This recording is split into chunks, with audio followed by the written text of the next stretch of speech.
Get your hands off me, I paid for this! A black woman's voice shatters the silence at Save Mart. Click. Handcuffs snap shut. Phones rise. Blood hits pavement. 3 cops stand frozen because that gold badge on the ground just ended their careers. Hit subscribe right now and comment your city below so I can see how far truth travels. Because in the next 2 hours, one receipt will expose a $47 million conspiracy that reaches farther than anyone imagined. That one, aisle 7, black female, she's stealing. Nancy Whitmore's whisper sliced through her phone like a blade. Her eyes never left the security monitor. Never left her. The 911 dispatcher's voice crackled back. Ma'am, have you witnessed actual theft? Nancy's finger tightened around her phone. 19 years in retail. I know what I'm looking at. Liar. She knew exactly what she was looking at. The same thing she saw every Thursday, every quota deadline, every time corporate threatened her bonus. An easy target. Send officers, now. 3 aisles away, Tamara Brooks reached for garlic herb seasoning. 17 years on the force. 3 years as captain. Today was supposed to be simple. Groceries. No badge. No gun. No subordinates asking about overtime approvals or case files marked classified. Just chicken seasoning and blueberries. She placed the seasoning in her cart, and that's when she felt it. Eyes. Not casual glances, not curiosity. Hunting eyes. Tamara turned slowly. Cop instinct never sleeps, and caught Nancy's reflection in the freezer door. Phone pressed to ear, staring directly at her. Their eyes met. Nancy looked away too fast. Red flag. Tamara did a mental inventory receipt in purse, and every item scanned 20 minutes ago, canvas bags with Save Mart logos clearly visible. Nothing concealed. Nothing wrong. So why was she being watched like a criminal? She headed for the exit. 5 feet from the automatic doors, 2 uniforms stepped into her path. Ma'am, stop right there. Officer Brandon Powell stood 6'2", hand already on his taser. His partner Martinez flanked left. Tamara stopped. Is there a problem? Powell's lip curled. Manager says you've been shoplifting. We need to see inside those bags. Shoplifting. The word landed like a fist. Tamara felt the heat rise in her chest. Not fear. Never fear. Rage. Cold. Controlled. Familiar? But she didn't raise her voice. Didn't move suddenly. Didn't give them an excuse. I have my receipt. Everything was purchased and paid for. She reached slowly for her purse. Don't move. Powell's hand shot to his taser. Hands where I can see them. Head snapped around. A mother yanked her child closer. An old man froze mid-reach for cereal. The store went dead silent. Tamara's hands rose. Palms out. My receipt is in my purse. I'm reaching for it, slowly. Martinez checked the bags. Martinez dumped her canvas bags onto the checkout counter. Blueberries scattered. Seasoning clattered. Milk thudded against the scanner. Every item had a price sticker. Every single one. Martinez's jaw tightened. He looked at Powell. Powell's expression didn't change. Check her purse. Excuse me, Steele entered Tamara's voice. You have no legal right. We have a theft report. That's probable cause. Hand it over, or we take it. This was wrong, procedurally, legally, morally, but Tamara knew the game. Arguing with cops while black was a death sentence. Even when you were right, especially when you were right. She handed Martinez her purse. He dumped it. Wallet, keys, lip balm, tissues, loose change, and there clipped inside a flash of gold. But Martinez wasn't looking. Neither was Powell. Too busy performing, too committed to their script. Nothing, Martinez muttered. Powell's eyes narrowed. Check her pockets. Now wait. Turn around. Hands on the wall. The crowd murmured. Someone gasped. Phones rose. Tamara's mind raced, which refuse and get taste comply and endure humiliation reveal her badge and watch them scatter. But revealing the badge meant showing her hand. And Tamara didn't just want escape. She wanted to understand. She turned. Placed her hands on the wall. Powell's hands patted her down, rough, invasive, lingering. He found nothing. You're coming to the station for questioning. Something inside Tamara snapped. Not her control, not her training, her patience. On what charge I showed my receipt? You searched everything. You found nothing. What are you arresting me for? Powell leaned close, his breath hot against her ear, resisting cooperation with a peace officer.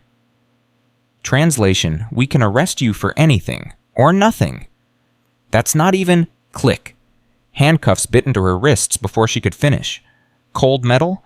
ratcheting sound echoing through Save Mart like a gunshot. Tamara Brooks, a 17-year veteran anti-corruption captain, the woman who'd buried dirty cops, was being arrested for buying groceries while black. The crowd gasped, phones everywhere, but one officer wasn't just watching. Officer Jasmine Chen stood near Pharmacy Hand on her body cam. She'd hung back, letting senior officers take lead. Now she was grateful, because this was wrong. Chen had worked shoplifting calls for 4 years. Real thieves were nervous, fidgety, made excuses, ran. This woman, calm, cooperative, had provided proof immediately, and Powell and Martinez were treating her like public enemy number 1. Chen's thumb found her body cam button. Department policy record, all arrests. But instinct, 4 years of patrol instinct, said record everything. She pressed it. Red light blinked on. Let's go. Powell gripped Tamara's arm and yanked her toward the exit. Tamara didn't resist. Walked with her head high even as shame burned through her chest. Everyone was watching. Everyone was recording. Tomorrow she'd be a hashtag. But she didn't know, none of them knew, that this arrest would expose a conspiracy so vast it would shatter Riverside. Outside, Powell shoved Tamara toward his patrol car. Not guided, shoved. Her shoulder cracked against the doorframe. Blood bloomed on her lip. Hey, Chen jogged forward. Sir, protocol requires we verify. It's verified, Chen. Powell's voice cut like ice. But the receipt clearly? Are you questioning me, officer? Chen's jaw tightened. No, sir. Following procedure. Then get back to your vehicle. Chen stepped back, but her body cam kept rolling, and in her earpiece through the static, she heard something that made her blood freeze. Powell's voice. Private channel. Package secured. Tell Nancy we're even for March. Tell Nancy we're even for March. This wasn't about shoplifting. Chen's heart hammered. She kept her body cam trained on everything. Tamara's bloodied lip, Powell's rough handling, Martinez looking anywhere but at the scene. Powell opened the car door. Tamara's purse, still on the hood where Martinez left it, shifted. The leather case inside tumbled out, hit asphalt with a metallic clink, popped open. Gold caught sunlight. Chen's world stopped. A badge. Not security, not private investigator. A captain's badge. Martinez saw it. His face went white. Powell? Powell, we got a problem. But Powell was already pushing Tamara into the back seat, already slamming the door, already walking to the driver's side. He didn't see the badge. Didn't see Chen bend down with shaking hands. Didn't see the number 1147. Didn't see the name Captain Tamara Brooks Anti-Corruption Unit. Chen's hands trembled. She looked up at Martinez. He was staring at the badge like it was a bomb. Oh, God, he whispered. Oh, God, oh, God, oh. Martinez. Powell's shout from the driver's seat. Get in the car. Martinez stumbled backward. We can't, Powell. We have to... Now. An elderly white woman pushed through the crowd. Gray hair, floral blouse, looked like somebody's grandmother. Excuse me, her voice cracked with outrage. That woman paid for everything. I was standing right behind her at checkout. This is wrong. Powell turned. His face hardened. Ma'am, step back or you'll be charged with interfering. I'm 73 years old and I've been shopping here for 30 years. The woman's finger jabbed toward Tamara in the car. She didn't steal anything and you know it. Step back. The woman held her ground for 3 seconds. Powell's hand moved to his belt. She stepped back, but her phone was up. Recording. I got all of it, she said loudly. Every second, and it's already uploading. Powell's jaw twitched. He looked at Martinez. Car, now. Martinez practically ran to the passenger side. Chen stood frozen. And badge in hand, mind screaming at her to do something, say something, stop this. But Powell was senior. Martinez was senior. And she was just a 4-year patrol officer who'd already been written up twice for questioning authority. If she spoke now without proof, they'd bury her. So she did the only thing she could. She recorded everything, every angle, every word, and she pocketed the badge. Inside the patrol car, Tamara sat perfectly still, hands cuffed, blood on her lip, rage burning white-hot behind her eyes. She wasn't afraid. Fear had died years ago, replaced by something colder, harder, purpose. Because Tamara Brooks didn't just fight corruption, she ended it. And Powell Martinez, Nancy Whitmore, they'd just armed her with everything she needed. Her badge was out there, in Chen's hands. Soon the whole world would know who they'd arrested, and when they did, there'd be nowhere to run. Powell started the engine. Through the rearview mirror, his eyes met Tamara's. He smirked. Thought you'd get away with it, huh? Tamara held his gaze. Didn't blink, didn't look away. No, she said quietly. Voice like winter. I don't think you will. Something in her tone made Powell's smirk falter. Just for a second. But Martinez caught it, and the fear that flashed across Powell's face told Martinez everything he needed to know. They'd made a mistake. A catastrophic mistake. The car pulled away from Save Mart. Behind them, Chen stood in the parking lot, badge burning in her pocket like evidence. Like a weapon. She looked at the crowd, looked at the elderly woman still recording, looked at the store where Nancy Whitmore watched from the manager's office window. Nancy's face was pale. She'd seen the badge, too. Chen locked eyes with her through the glass. Nancy's hand flew to her mouth. She knew. Chen pulled out her phone, pulled up her supervisor's number. Her thumb hovered over call. 4 years she'd kept her head down, followed orders, played it safe. But this was a line she couldn't uncross. She hit call. Dispatch, this is Officer Chen Badge 2847. I need internal affairs at Save Mart on 4th Street. Immediate response, code blue. Code blue, officer misconduct. The dispatcher's voice sharpened. Chen, did you say code blue? Affirmative. We just arrested a woman for shoplifting. She had proof of purchase. Officers ignored evidence and proceeded with arrest anyway. Silence on the line. Then, Officer Chen, are you certain you want to file? I'm certain, and dispatch the woman we arrested. Chen's voice dropped. She's Captain Tamara Brooks, Anti-Corruption Unit, Badge 147. The line went dead silent. 5 seconds passed. 10. Then, all units stand by. Internal affairs en route. ETA 4 minutes. Chen lowered her phone. Her hands were shaking. Her career was probably over. But she'd done the right thing. The elderly woman approached. You're brave, she said quietly. Chen shook her head. I'm terrified. Bravery is being terrified and doing it anyway. The woman handed Chen her phone. I sent my video to my daughter. She's a civil rights attorney. She'll want to talk to you. Chen nodded. Couldn't speak past the lump in her throat. Around them, the crowd began to disperse. But the phone stayed up. The videos kept rolling. And somewhere in that footage, in those dozens of angles, those hundreds of seconds, was the truth. The undeniable, inescapable truth. At the station, Powell dragged Tamara from the car. Processing, he barked at the desk sergeant. Shoplifting and resisting. The desk sergeant, a 20-year veteran named Morrison, looked up from his computer. His eyes landed on Tamara. His face changed. Powell, Morrison said slowly. Who is that shoplifter from Save Mart? Manager called it in. No. Morrison stood. Powell, who is that? Sus. Something in Morrison's voice made Powell pause. Martinez stepped forward. Sir, we have a situation. You have more than a situation, Martinez. Morrison's voice went cold. You have a goddamn nuclear bomb. He walked around the desk, stopped 3 feet from Tamara. Captain Brooks, he said quietly. Tamara met his eyes. Sergeant Morrison. Morrison's face drained of color. He turned to Powell. You arrested Captain Tamara Brooks. Powell blinked. I don't who? Captain. Tamara. Brooks. Morrison's voice rose with each word. Anti-Corruption Unit. The woman who took down Hutchinson last year. The woman who testified before Congress. The woman whose face was on the front page of the Times 3 months ago. That Captain Brooks. The blood drained from Powell's face. Martinez swayed on his feet, and Tamara smiled. Not a kind smile. Not a forgiving smile. A hunter's smile. Well, she said softly. Now that we have that established, I believe we need to have a conversation about probable cause, illegal search and seizure, and whatever arrangement you have with Nancy Whitmore. Morrison's hands fumbled for his radio. This is Desk Sergeant Morrison. I need Lieutenant Reeves, Captain Hall, and Internal Affairs to processing. Code Red. I repeat, Code Red. Code Red. Career-ending incident. All over the station, heads snapped up. Officers froze. The building went silent. Because Code Red meant one thing: someone was going down. Hard. Powell's hands trembled as he reached for his cuff keys. Don't, Tamara said, voice like steel. Leave them on. I want every second of this documented. Captain, I didn't know. You didn't care to know. There's a difference. Footsteps thundered down the hallway. Lieutenant Reeves appeared slightly out of breath, eyes wild. He saw Tamara. He saw the handcuffs. Sweet Jesus, he breathed. Behind him, Captain Hall.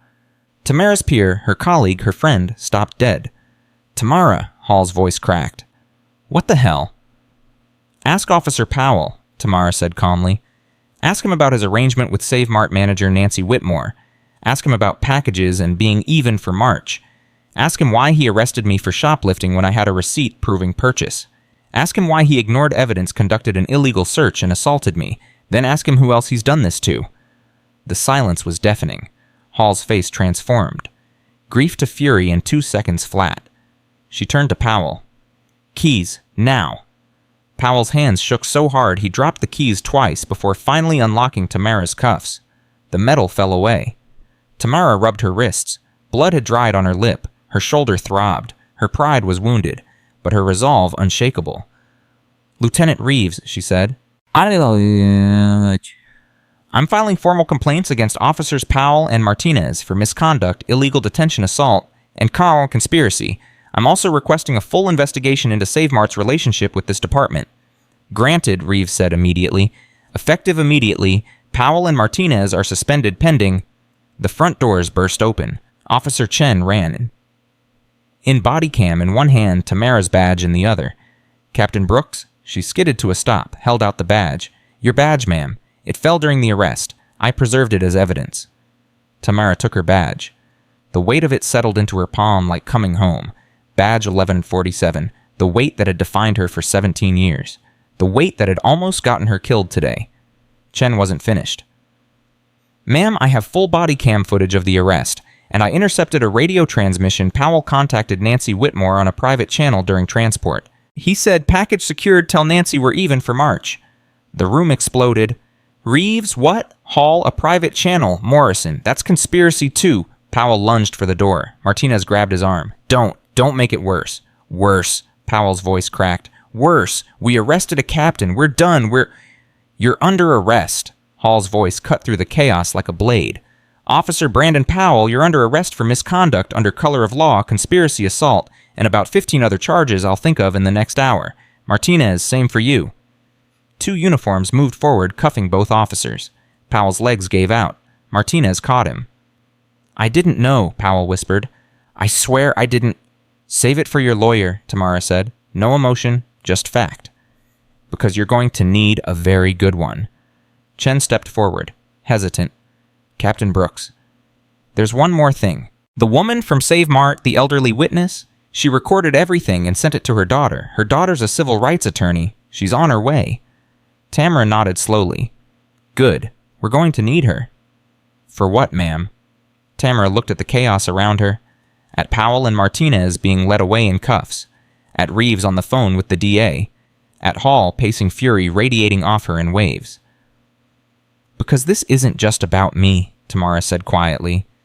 This is about every person Powell and Martinez have done this to. Every fake arrest, every planted evidence case, every quota Nancy Whitmore needed to meet. This is bigger than one bad stop Chen. This is systematic. Chen's eyes widened. You think there are more? I don't think, I know. Tamara pinned her badge back on. And we're going to find every single one. Outside, the sun was setting. Golden light filtered through the station windows. But inside and processing, Tamara Brooks stood like a general surveying a battlefield. She'd been humiliated, bloodied, arrested in front of dozens. But she was still standing. And now she was armed with something more dangerous than rage. Evidence. She looked at Chen. How many other stores does Nancy Whitmore oversee? Chen pulled out her phone, fingers flying. According to Save Mart Corporate, she's district manager, oversees 23 locations. 23 stores. How many fake arrests? How many innocent people? How many lives destroyed for a quota? Tamara's jaw set. Get me the arrest records for every Save Mart location in her district for the past 3 years. Cross-reference with cases that were dropped, dismissed, or resulted in settlements. I want names. I want dates. I want everything. Ma'am, that's going to take however long it takes. This ends tonight. Chen nodded. Ran to a computer. Hall approached Tamara medical kit in hand. Let me see that lip. Tamara sat. Let Hall clean the cut. I'm sorry, Hall said quietly. Not your fault. I should have known. Should have seen the pattern. You weren't looking. None of us were. Tamara winced as antiseptic bit. But we are now. Hall's hand stilled. Tamara, if this is what I think it is, then we're talking about dozens of officers, multiple precincts, Chain of command compromised. I know. This could tear the department apart. Tamara met her friend's eyes. Then we rebuild it right. The weight of those words settled between them. Rebuilding meant destroying first, meant exposing colleagues, meant becoming the most hated woman in Riverside PD. But Tamara had never chosen easy. She'd chosen right. Chen's voice cut through. Captain, I found something. Everyone converged on her computer. On screen a spreadsheet. Hundreds of entries. Arrests at Save Mart locations. Chen explained, scrolling rapidly. In Nancy Whitmore's district over 3 years, there were 472 shoplifting arrests. Hall leaned in. That's not unusual for... 308 were dismissed before trial, Chen interrupted. Another 97 were settled out of court. Only 67 resulted in convictions. Silence. Reeves spoke first. That's an 86% dismissal rate. 87, Chen corrected. And it gets worse. I cross-referenced with demographic data. She pulled up another screen.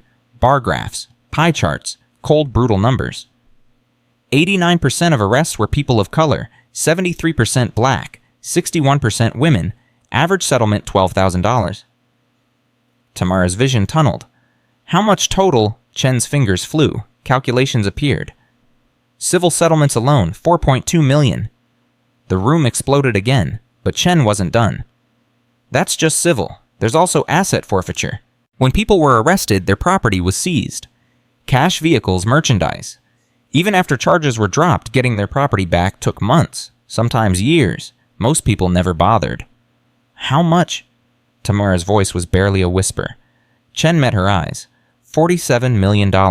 Over 3 years. 47 million seized from people who were never convicted of anything. Nobody moved. Nobody breathed. $47 million. Built on false arrests, quotas, racism. Built on people like Tamara Brooks, who walked into a grocery store and walked out in handcuffs. Except Tamara had something they didn't. A badge. Hall's phone buzzed. She answered and listened, her face going gray. FBI, she said when she hung up. They're en route. Someone leaked the story. It's already on social media. Video from the store. Your arrest. The badge. Everything. How long until they arrive? 20 minutes. 20 minutes. That's all they had before this stopped being Riverside PD's problem and became a federal case. Tamara stood. Then we work fast. Chen, pull every case file from those arrests. I want names. Reeves, contact every person who was arrested and had charges dismissed. Tell them we're reopening investigations. Hall, I'll start with Powell and Martinez's records. See who else they've arrested. Good. Morrison locked down processing. No one in or out except FBI. And someone get Nancy Whitmore in here before she runs. Morrison grabbed his radio. Units en route to Save Mart now. Tamara walked to the window. Outside news vans were already pulling up. Cameras, reporters. The story was out, and there was no putting it back. Her reflection stared back at her from the glass. Blood on her lip, fire in her eyes. She'd started this morning wanting blueberries and chicken seasoning. She'd ended it igniting a war. Behind her, the station transformed into organized chaos. Phones ringing, computers humming, officers running. Chen appeared at her elbow. Captain, the elderly woman from Save Mart. Her name is Margaret Chen. She's my grandmother. Tamara turned. Your grandmother? Yes, ma'am. When she called me, she said... Chen's voice cracked. She said she was ashamed, that she'd watched too many times, stayed silent too many times, but not today. Today she'd speak. Something shifted in Tamara's chest. This wasn't just about her anymore. It was about Margaret Chen, who'd spent 73 years watching injustice and finally said enough. It was about every person arrested at Save Mart, humiliated, robbed, dismissed. It was about a system that had rotted from the inside. And Tamara Brooks' badge, 1147 Anti-Corruption Unit Captain, was going to burn that system to the ground. The FBI arrived 18 minutes later. Agent Williams stepped into processing like he owned it. 40-something steel-gray hair eyes that missed nothing. Captain Brooks? He extended a hand. Tamara shook it. Agent Williams? Hell of a day you've had. You could say that. Williams glanced around. Processing. I've been investigating Save Mart for 6 months. Asset forfeiture irregularities. But I couldn't crack it. Couldn't find the connection between the stores and local PD. His eyes landed on Tamara. You just handed it to me. Good, because I want everyone involved. Everyone. Everyone, Powell, Martinez, Nancy Whitmore, whoever's above her, whoever's above them. I don't care if it goes to the mayor's office. I want them all. Williams smiled. It wasn't a kind smile. It was a prosecutor's smile. Captain Brooks, I think we're going to get along just fine.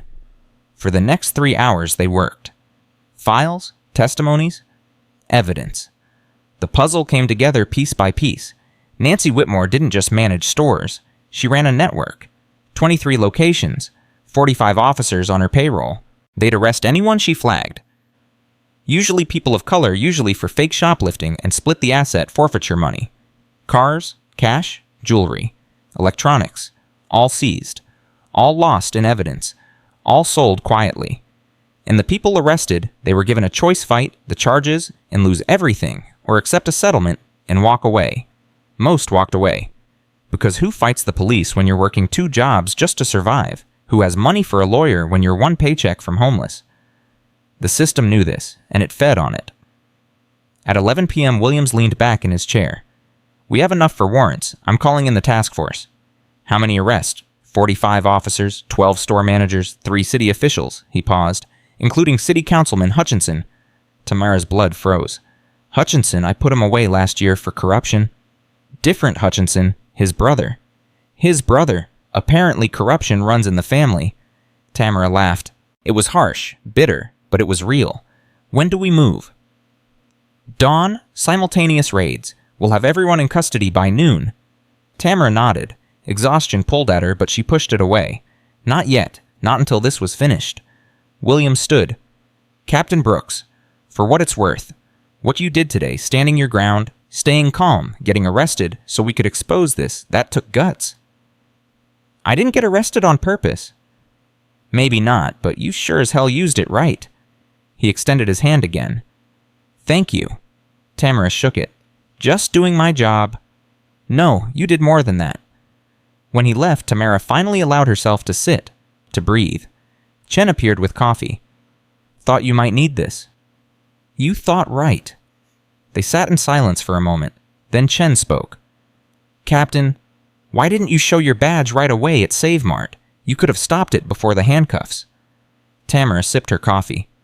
Because if I'd shown my badge, Powell would have let me go, and Nancy Whitmore would still be making calls, and 45 other officers would still be arresting innocent people.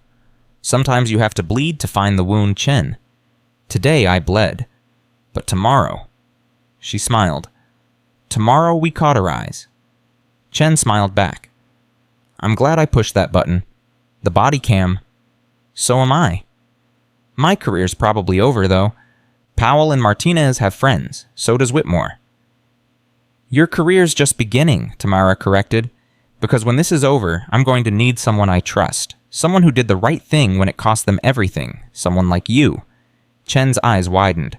You mean anti-corruption unit, if you want it. Yes, ma'am.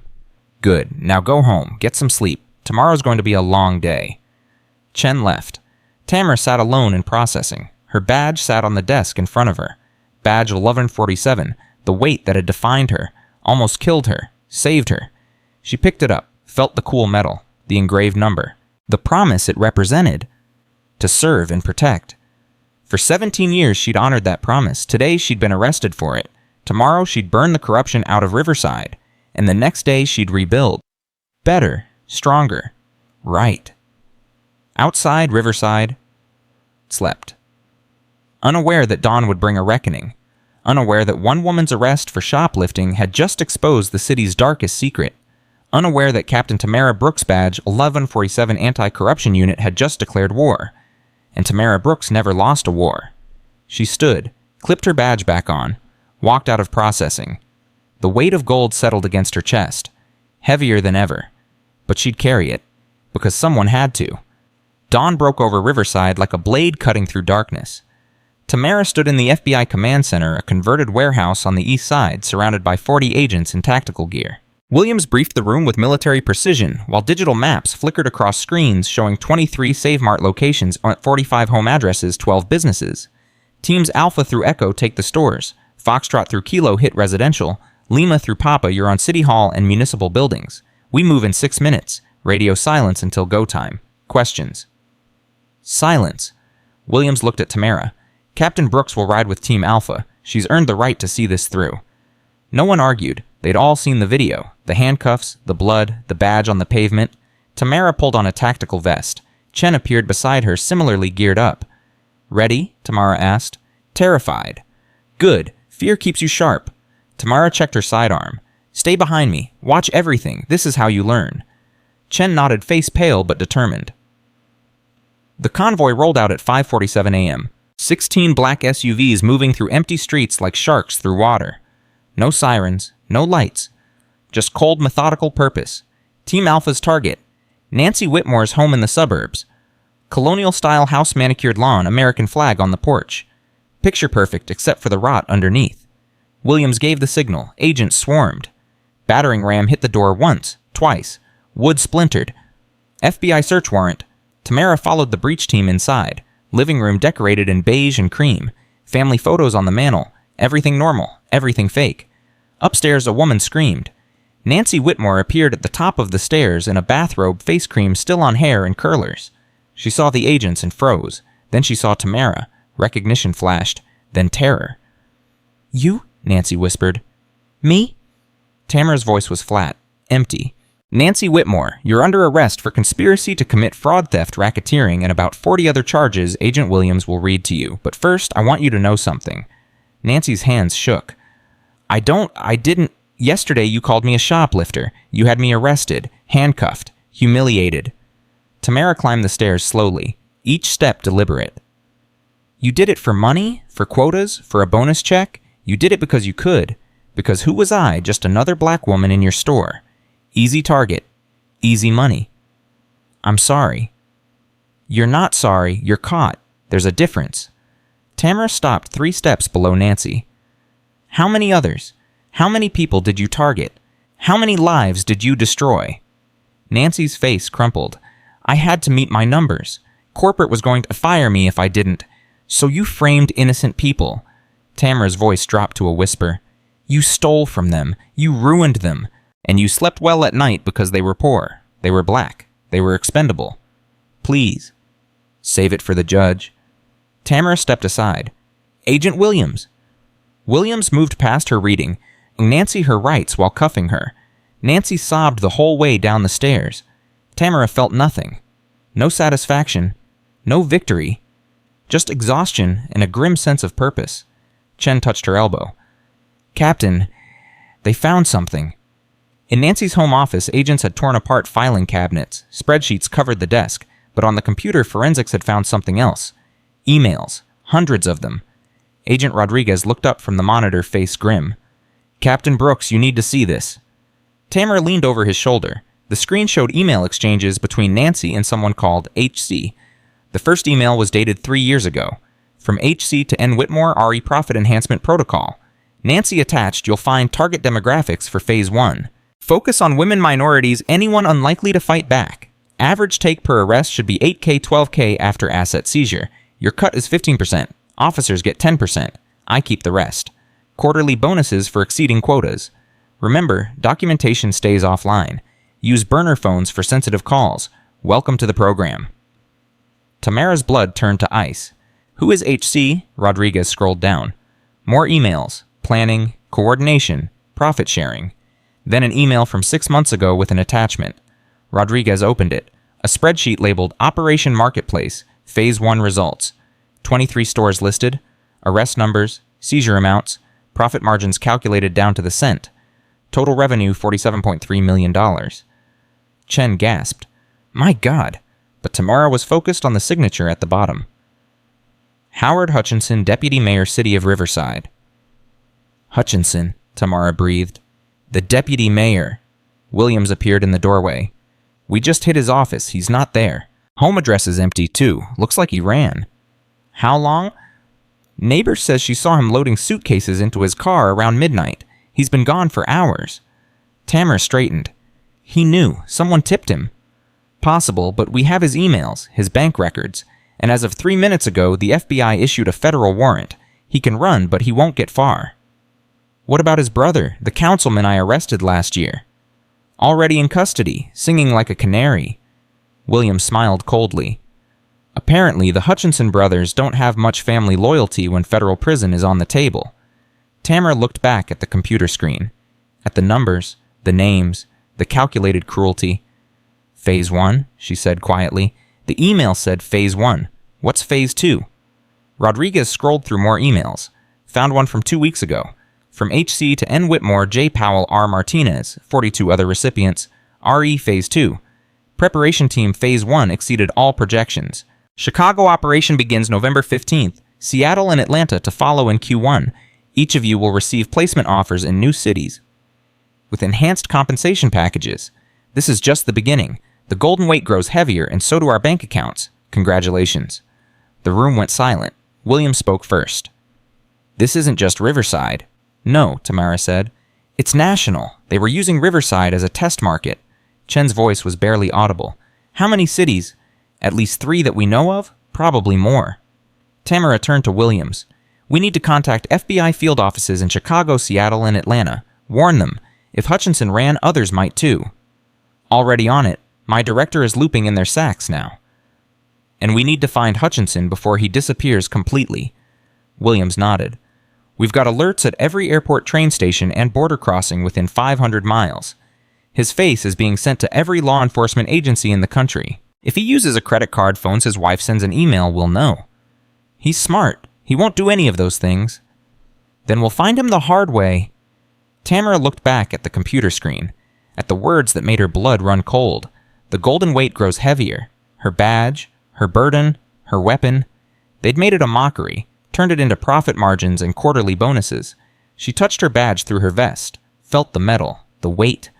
Chen, copy everything on this computer, every email, every spreadsheet, every file. I want backups on 3 different drives. Yes, ma'am. Williams, I want to interview Powell and Martinez, now. They lawyered up the second we brought them in.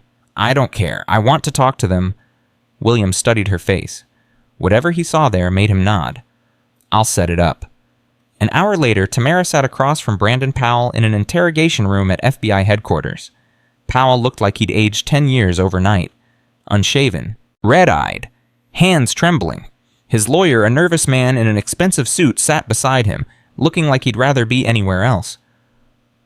My client has nothing to say without an immunity agreement on the table, the lawyer started. Tamara ignored him, locked eyes with Powell. Powell didn't answer. How many people did you arrest? How many lives did you destroy? How many times did you put handcuffs on innocent people so you could get paid? Don't answer that, the lawyer hissed. Powell's eyes filled with tears. I didn't know it would go this far. At first it was just Nancy said corporate needed numbers, said it was harmless.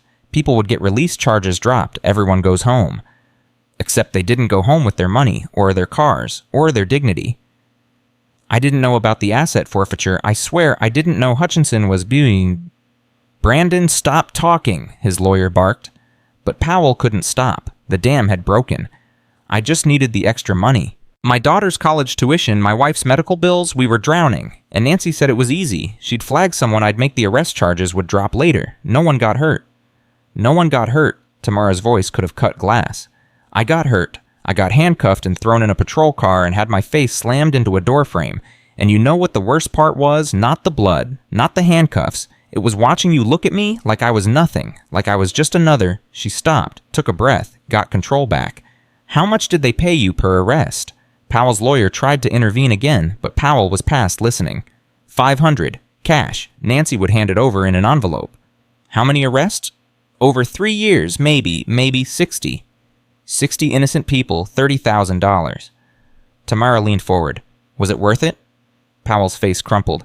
No, God no. I'm so sorry. You're sorry you got caught. I'm sorry I did it. I'm sorry I became this. I joined the force to help people and I turned into... He couldn't finish, dissolved into sobs. His lawyer put a hand on his shoulder. Agent Williams, my client is clearly willing to cooperate. Can we discuss a deal? Williams, watching from the corner, stepped forward. Maybe. Depends what else he knows. I know about Martinez, Powell choked out. He was in deeper than me. He was recruiting, bringing in other officers from different precincts. Names. Powell rattled off 7 names. Chen, standing behind the two-way mirror, wrote them all down. What about Hutchinson? Where would he run? I don't know. I never met him. All communication went through Nancy. Did Nancy mention Phase 2 Chicago, Seattle? Powell's eyes widened. Chicago? Yeah, she said something about Chicago. Said she was being transferred, promoted, bigger territory, bigger bonuses. When? Next month. She was excited. Said Chicago was 10 times bigger than Riverside. More opportunity. More opportunity. More innocent people to target. More lives to destroy. Tamara stood. That's enough. Wait, what about my deal? Powell called after her. She paused at the door, looked back. You'll get what you deserve. And Powell, that daughter whose tuition you needed money for, she's going to know what her father did. She's going to see the videos, read the articles, live with your shame. That's punishment enough. She walked out. The door closed on Powell's sobs. Williams followed her into the hallway. That was harsh. That was necessary. He needs to understand the weight of what he did. Do you think he does? No, but maybe someday he will. They walked through the FBI building. Agents moved with purpose everywhere. Phones rang constantly. The operation was still rolling. Williams checked his phone. Update from Seattle field office. They found evidence of a similar operation starting to form. 3 stores, 2 officers. They're moving in now. And Chicago. Chicago's big. If Hutchinson's Phase 2 was set to launch there, we're talking potentially hundreds of officers, dozens of stores. The SAC is requesting a task force. I want in. Williams stopped walking. Captain Brooks, you've been through hell. Take some time. Rest. Let us handle. With respect, Agent Williams, this is my case. I earned it when they put handcuffs on me. I earned it when my blood hit that pavement. I earned it when they made me a hashtag. So I'm not resting. I'm not taking time. I'm finishing this. Williams studied her, then nodded. Okay, but we do it smart. You're the public face of this investigation now. Your arrest went viral. 7 million views across social media. You're a symbol. I don't want to be a symbol. I want to be a cop. You don't get a choice anymore. The moment that video hit the internet, you became something bigger. Use it. Your voice carries weight now. People will listen. Tamara wanted to argue, wanted to refuse, but he was right. She'd become something she never asked for. A face, a movement, a reckoning. Fine. What do you need from me? Press conference, 2 hours. You tell your story. Show the people what we found. Rally support for the investigation.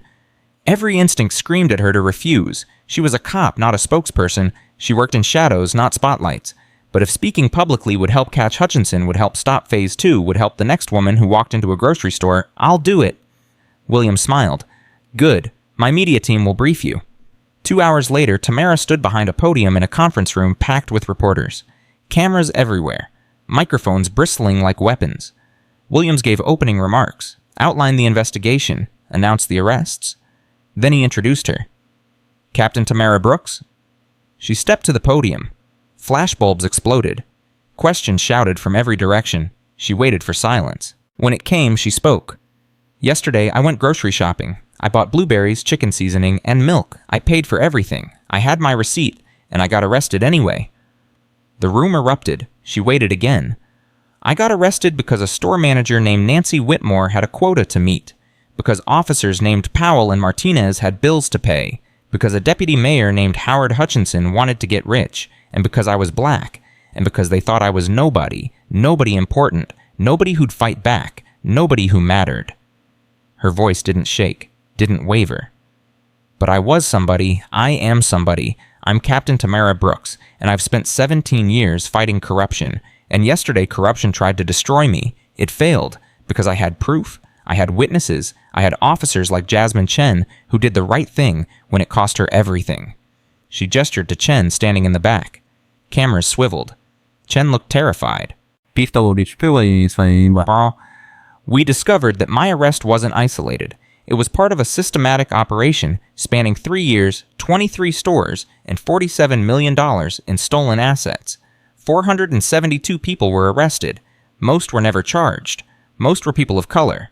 Most were women. All were targeted. The room was dead silent.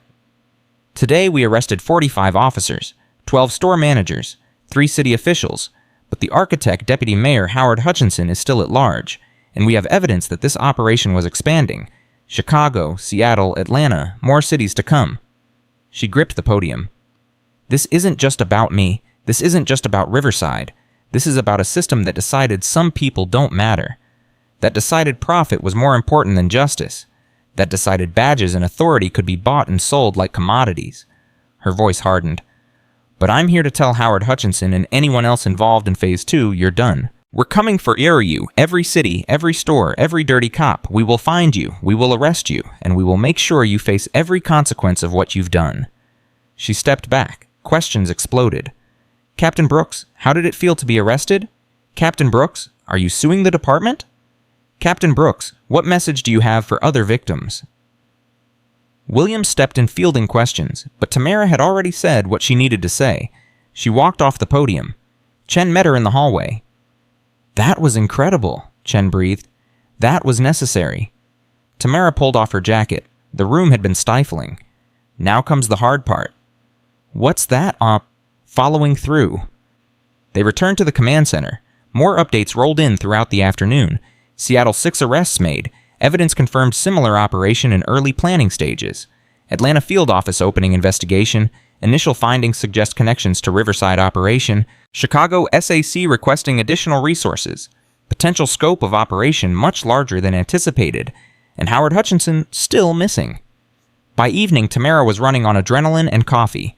She stood in front of a wall covered in photos notes connecting lines. A web of corruption sprawling across the country. Williams joined her. You should eat, sleep. You've been at this for 16 hours.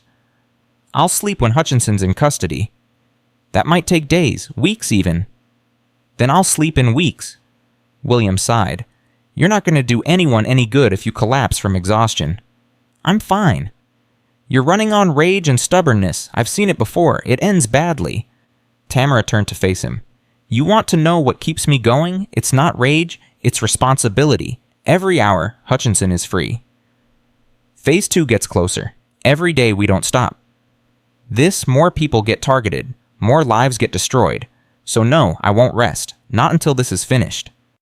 Williams held her gaze, then nodded. Okay, but at least eat something. He handed her a sandwich from the break room. She ate mechanically, tasting nothing. Her phone buzzed. Text from Captain Hall. City Council called emergency session. They want you there. Tomorrow, 9 a.m., Tamara texted back, why to explain yourself. Councilman Davis says you've created a media circus and damaged department credibility. Wants you to apologize. Tamara's jaw clenched.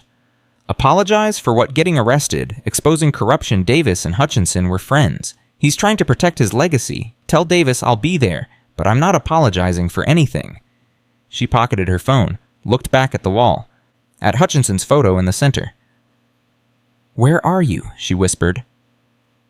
Chen approached tablet in hand. Captain Financial Team tracked Hutchinson's accounts. He withdrew $200,000 in cash 3 days ago, before we even started the investigation. Someone tipped him. That's what I thought, so I went back through phone records, found something interesting. She handed over the tablet. Call logs showed multiple calls between Nancy Whitmore's personal cell and an unlisted number. The calls started the evening of Tamara's arrest. Nancy called someone right after I was arrested. Tamara said slowly. Someone who warned Hutchinson. Not just someone, I traced the number. Chen pulled up another screen. It's registered to a law firm in Riverside, Hutchinson and Associates. His law firm. His brother's law firm, the councilman you arrested last year. He's a lawyer, and apparently he's still making calls from Federal Holding. The pieces clicked together. The brother warned him. Nancy called the brother called Howard ran. That's my theory. And if I'm right, the brother violated his bail conditions. We can charge him with obstruction. Do it. And Chen. Yes, ma'am. Good work. This is why you're going to make an excellent investigator. Chen beamed, but Tamara was already thinking ahead. If Hutchinson had 3 days head start with $200,000 in cash, he could be anywhere. Canada, Mexico, on a boat to South America, unless he wasn't running, unless he was watching.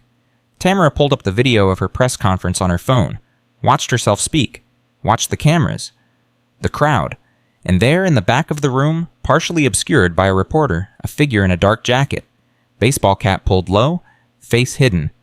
But the posture, the way he stood, familiar. She zoomed in. The figure turned slightly, just for a second. Not enough to see his face, but enough but enough to see his hand. On his left ring finger, a distinctive ring, gold band with a red stone.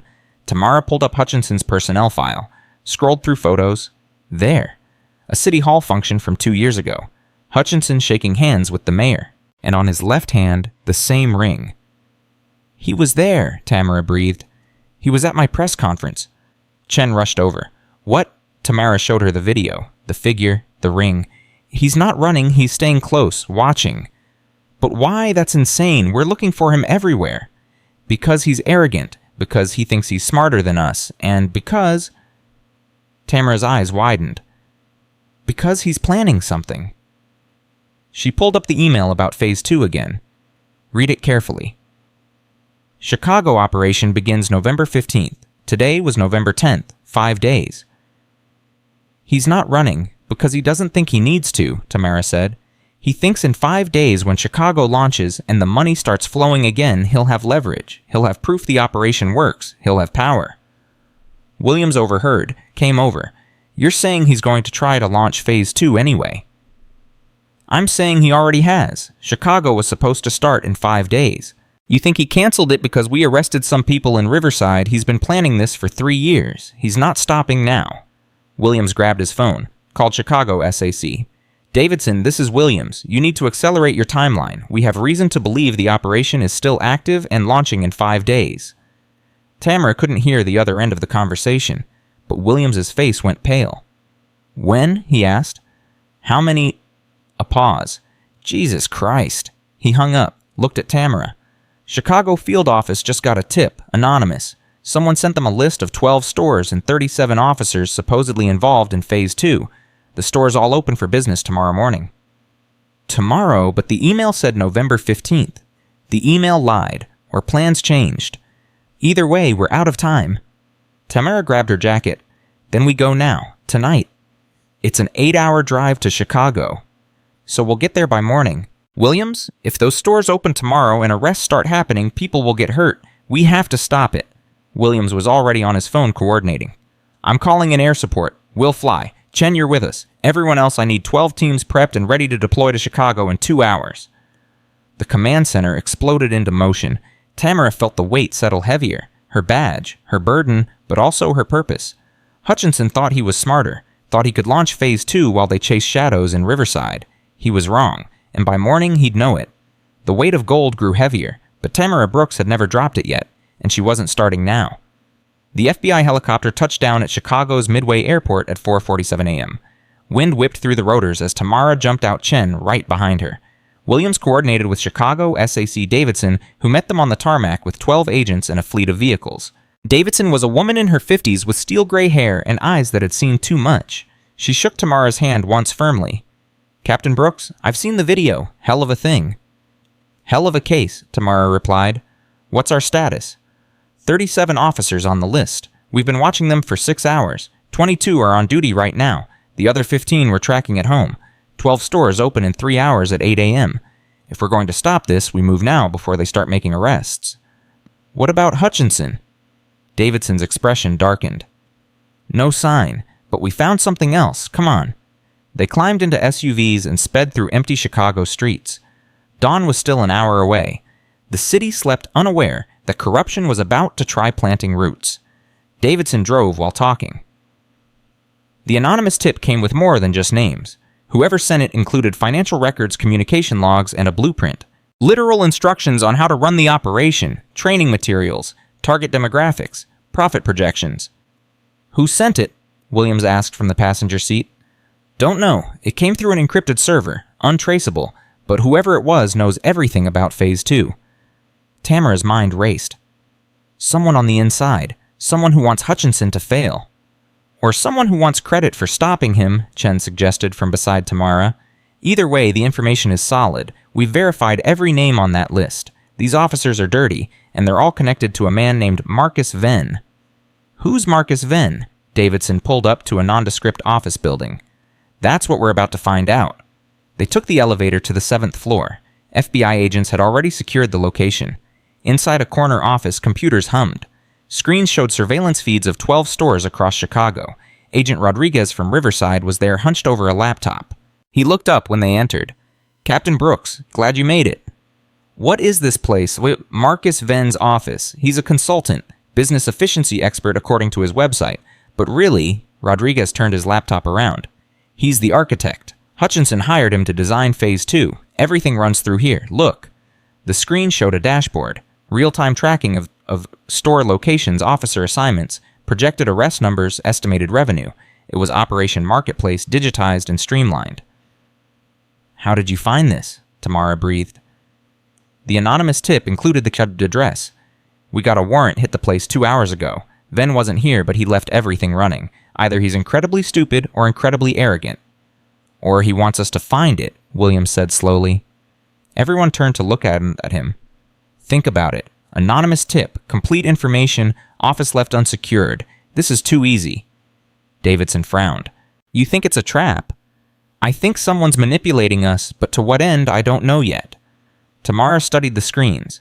12 stores, 37 officers, hundreds of potential victims.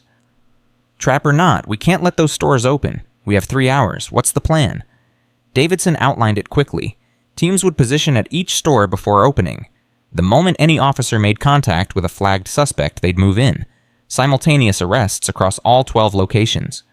It's aggressive, Davidson admitted, and public. We'll be making arrests in front of morning shoppers. It'll be chaos. Good, Tamara said. Let it be chaos. Let people see. Let them understand what was about to happen to them. Williams nodded. Captain Brooks is right. This needs to be visible. Hutchinson ran this operation in shadows. We're dragging it into daylight. They deployed at 6:30 a.m. Tamara rode with Davidson and Chen to a Save Mart on the south side, the same chain as Riverside. Same layout, same everything, different city, same corruption. They parked across the street, watched as employees arrived, watched as early morning shoppers trickled in. At 7:45 a.m., a patrol car pulled into the parking lot. 2 officers got out. According to the list, their names were Kowalski and Brennan, both 15-year veterans, both on Venn's payroll. Here we go, Davidson murmured. Kowalski and Brennan entered the store. Tamara watched through binoculars. They spoke to the manager. A woman in her 40s with blonde hair pulled back tight. The manager nodded, pointed toward the produce section, at a young black man selecting apples. Tamara's blood went cold. They're targeting someone already. All units stand by, Davidson said into her radio. Wait for confirmation of contact. Inside the store, Kowalski approached the young man, said something. The man looked confused, shook his head. Kowalski's hand moved to his belt. Go, go, go, Davidson commanded. FBI agents swarmed. 4 vehicles screeched into the parking lot. Agents in tactical gear poured out. Tamara was first through the door.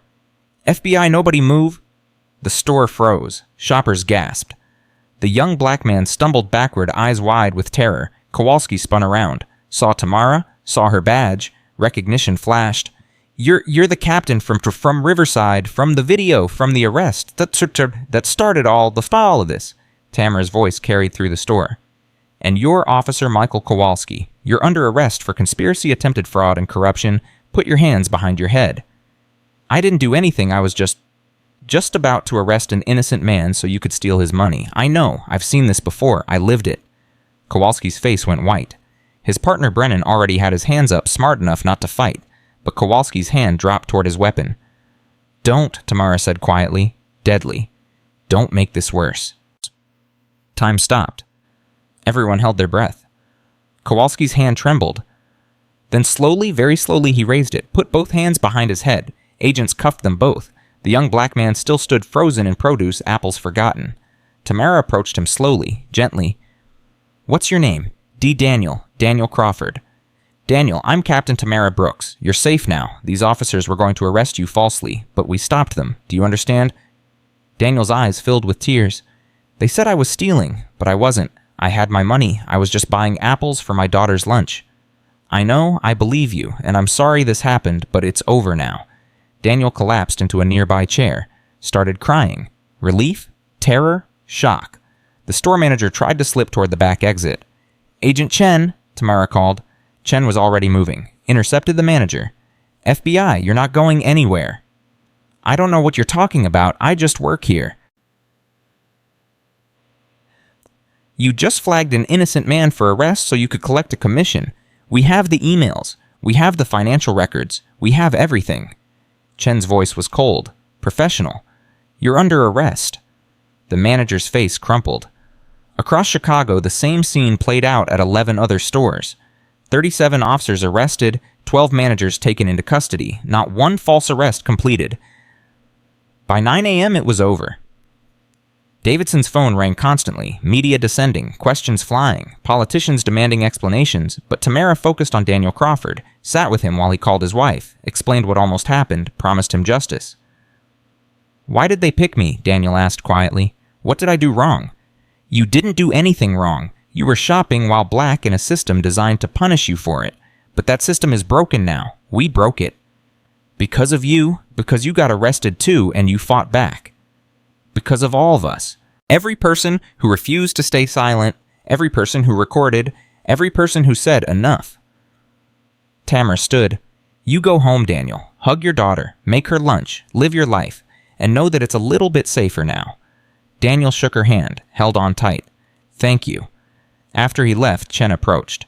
"Captain, we have a problem." "What now?" "Marcus Venn, the consultant who designed Phase 2. He just turned himself in at FBI headquarters." "He what?" "Walked in an hour ago, said he wants to make a deal, and he's offering something big." They raced back to FBI headquarters. Venn sat in an interrogation room looking completely calm, mid-40s, expensive suit, manicured hands. He looked like a businessman, not a criminal. Williams and Davidson were already inside when Tamara entered. Venn looked up, smiled. "Captain Brooks, I was hoping to meet you." "I'm not here to shake hands. I'm here to listen to whatever deal you think you can make." "Fair enough." Venn leaned back.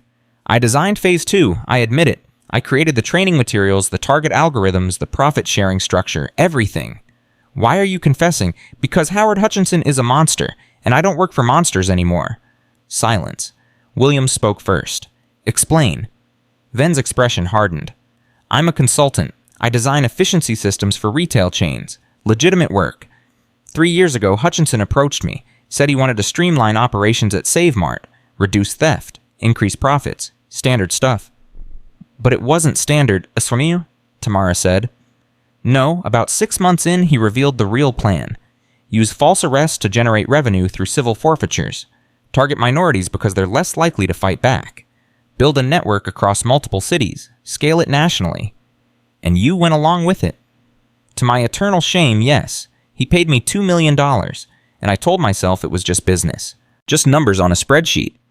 Venn's hands clenched. "Then I saw your video, Captain Brooks. I saw you in handcuffs. I saw the blood on your face, and I saw my daughter's face in yours." Tamara didn't respond. Let him continue.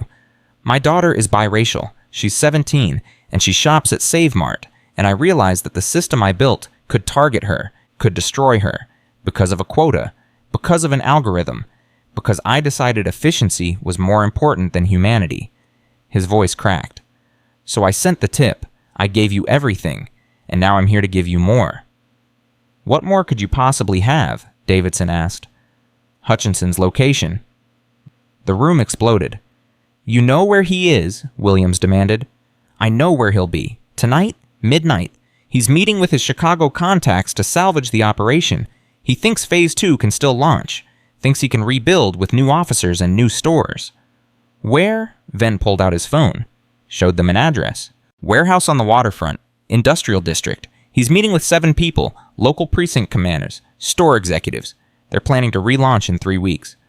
Tamara studied Venn's face, looking for the lie, the manipulation. She found only guilt and desperate need for redemption.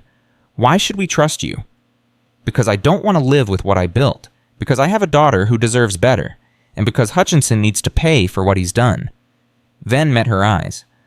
"I'm not asking for forgiveness, Captain Brooks. I'm asking for a chance to make this right." Williams looked at Davidson. Davidson looked at Tamara. "It could be a trap," Davidson said. "It probably is," Tamara agreed. "But it's the only lead we have, and if there's even a chance Hutchinson will be there, we have to take it." Williams nodded slowly. "We go in heavy, full tactical team, surveillance first, verify Hutchinson's presence before we move." "I want to be there," Tamara said. "Absolutely not. You're not tactical. I'm the one he tried to destroy. I'm the one who's been hunting him. I earned the right to be there when we bring him down." Williams started to argue. Stopped. Fine, but you stay back. You don't enter until we've secured the location. Understood? Understood. They spent the day preparing. Surveillance teams confirmed the warehouse was active. People coming and going, vehicles arriving, security posted at entrances. Something was definitely happening. At 10 p.m., tactical teams deployed, 12 agents in full gear, snipers on adjacent buildings, drones overhead providing real-time footage. Tamara wore a vest and earpiece, stayed in the command vehicle with Davidson and Chen, watched screens showing multiple angles. At 11:47 p.m., a black sedan pulled up. A man got out, baseball cap, dark jacket, but when he looked up at the warehouse door, the light caught his face. Howard Hutchinson. Confirmed? Davidson said into her radio. Primary target on site. All teams stand by. Hutchinson entered the warehouse. The door closed behind him.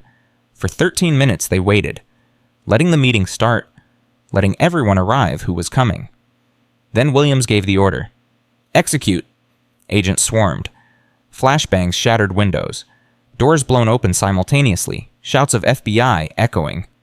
Tamara listened to the chaos through her earpiece. Heard commands, heard compliance, heard someone running.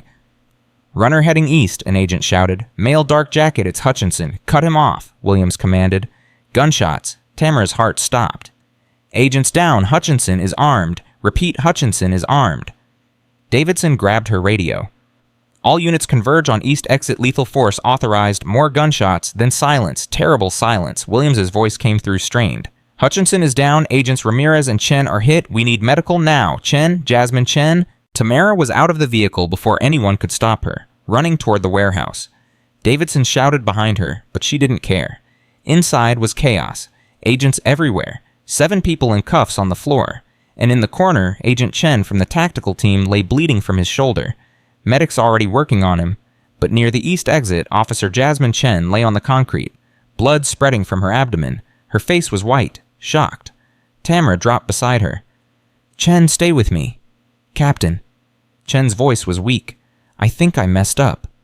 You didn't mess up. You're fine. Medics are coming. You're going to be fine. I saw him running. I thought I could stop him. I didn't think he'd... Shh, don't talk. Save your strength. But Chen grabbed her hand, squeezed. Did we get him? Did we stop phase 2? We got him? You got him. You stopped everything. Chen smiled, blood on her teeth. Good, that's good.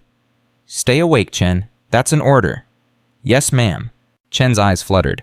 Captain, tell my grandmother. Tell her I did the right thing. You'll tell her yourself, tomorrow, when you're out of surgery and complaining about hospital food. Chen laughed. It turned into a cough. Blood bubbled. Medics arrived. Pushed Tamara back. Worked frantically. Williams appeared at Tamara's side. Hutchinson. Dead. Shot himself when we cornered him. Coward to the end.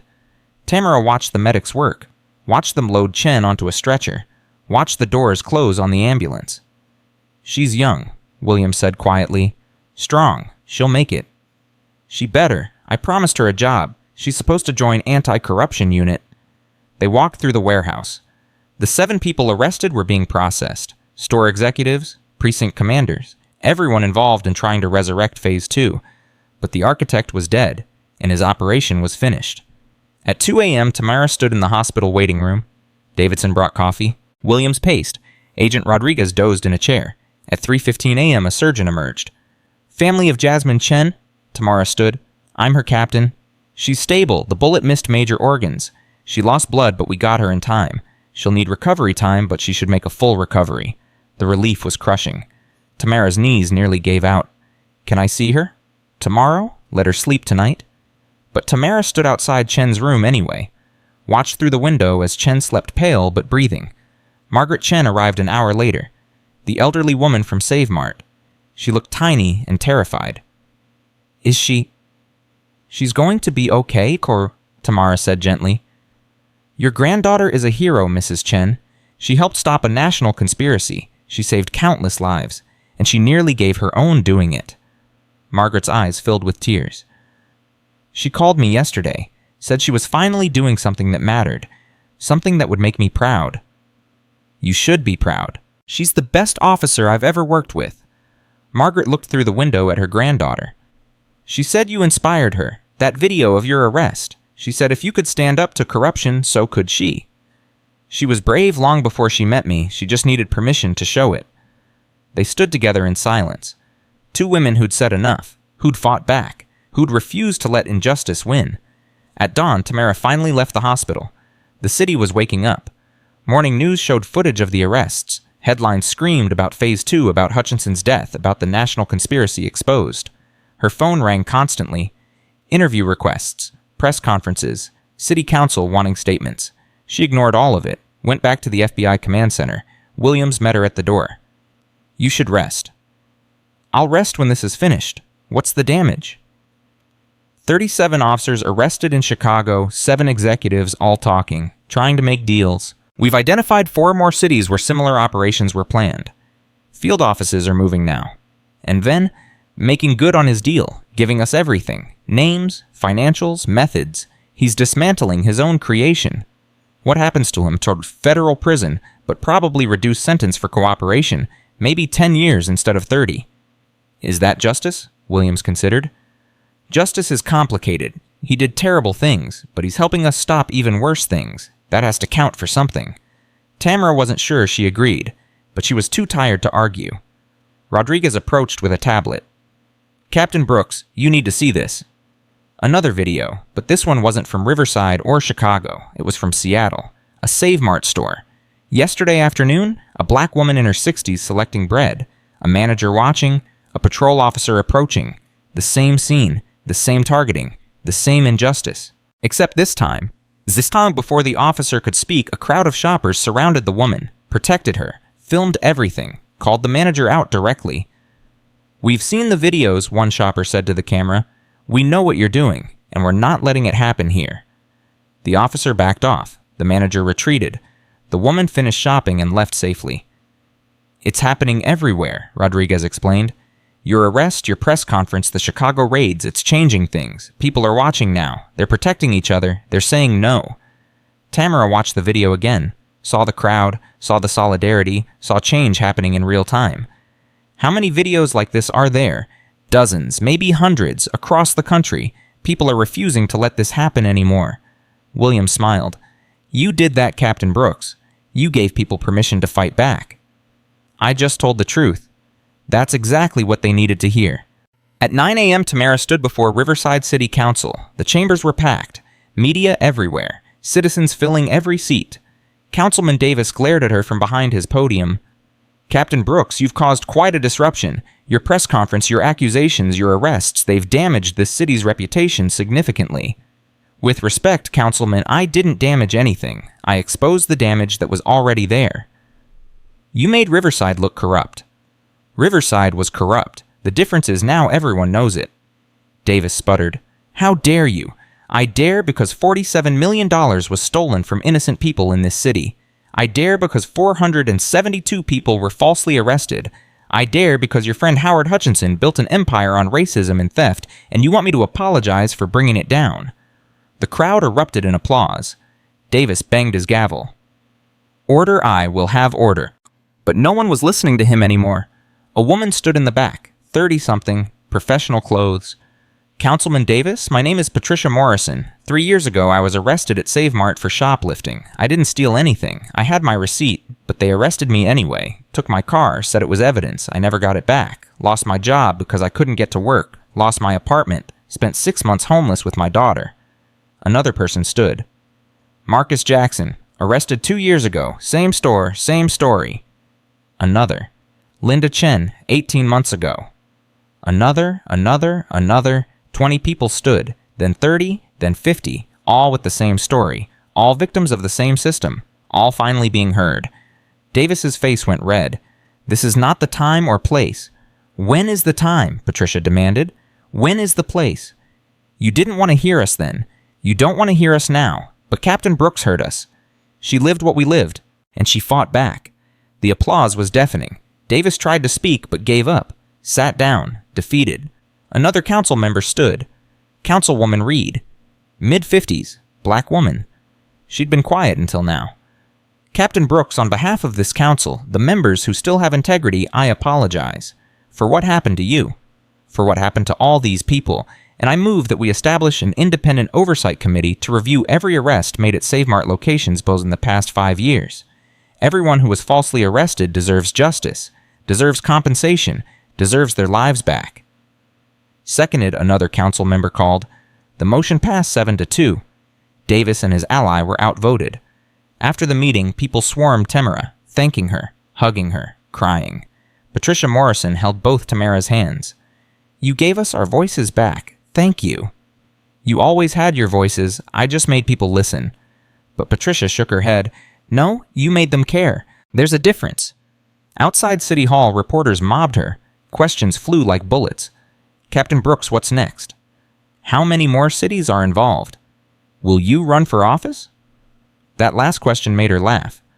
No, I'm a cop. That's all I've ever wanted to be. And now I get to be the kind of cop this city deserves. What kind is that? The kind who remembers that the badge is for service, not power. The weight of gold is a responsibility, not a weapon.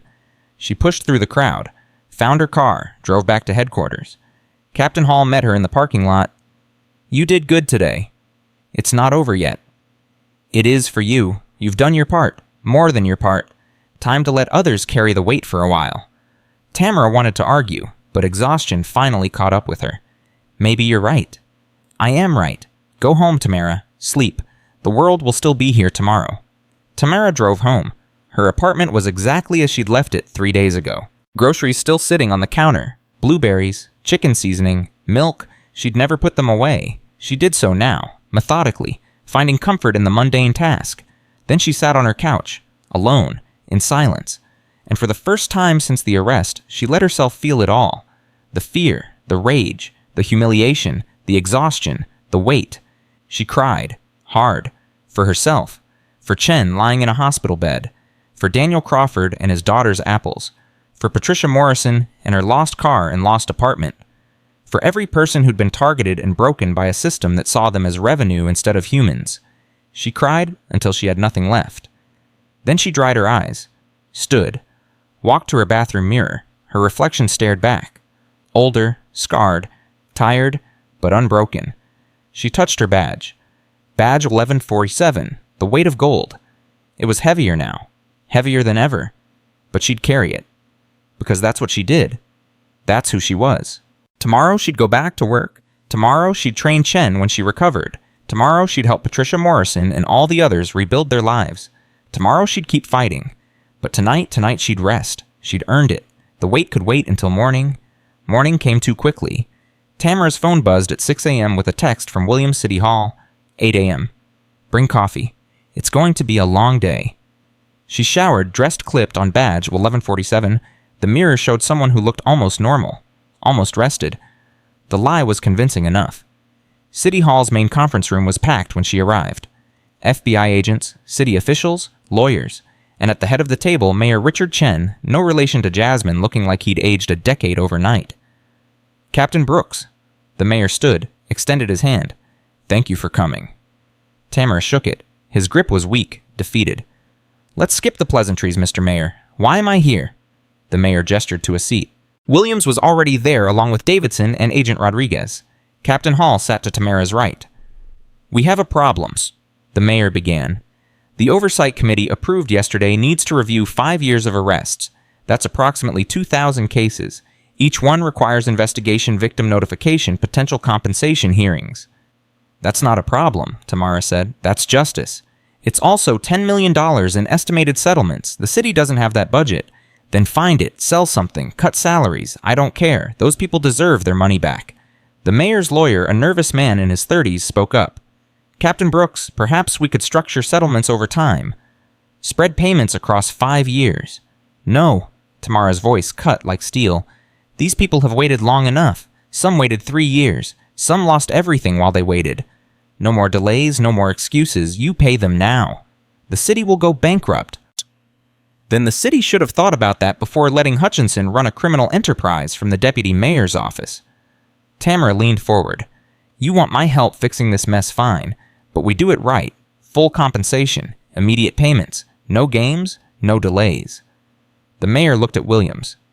Agent Williams, surely the federal government can prosecute federal crimes, Williams finished, which we're doing. But civil restitution, that's on you. The city allowed this. The city profited from seized assets. The city pays it back." Silence settled heavy. Finally, the mayor nodded. "Okay, we'll find the money. But Captain Brooks, I need something from you." "What?" "Lead the oversight committee. You're the only person in this city with enough credibility. Victims trust you. The public trusts you. Hell, I trust you, and I barely know you." Tamara started to refuse. She was anti-corruption, not city administration. She worked cases, not committees. But then she thought of Patricia Morrison, of Daniel Crawford, of every person who'd stood up in that council chamber with their stories of injustice. They deserved someone who'd fight for them. Someone who understood. "I'll do it, but I have conditions." "Name them." "Full subpoena power, access to all city records, no interference from you or anyone else.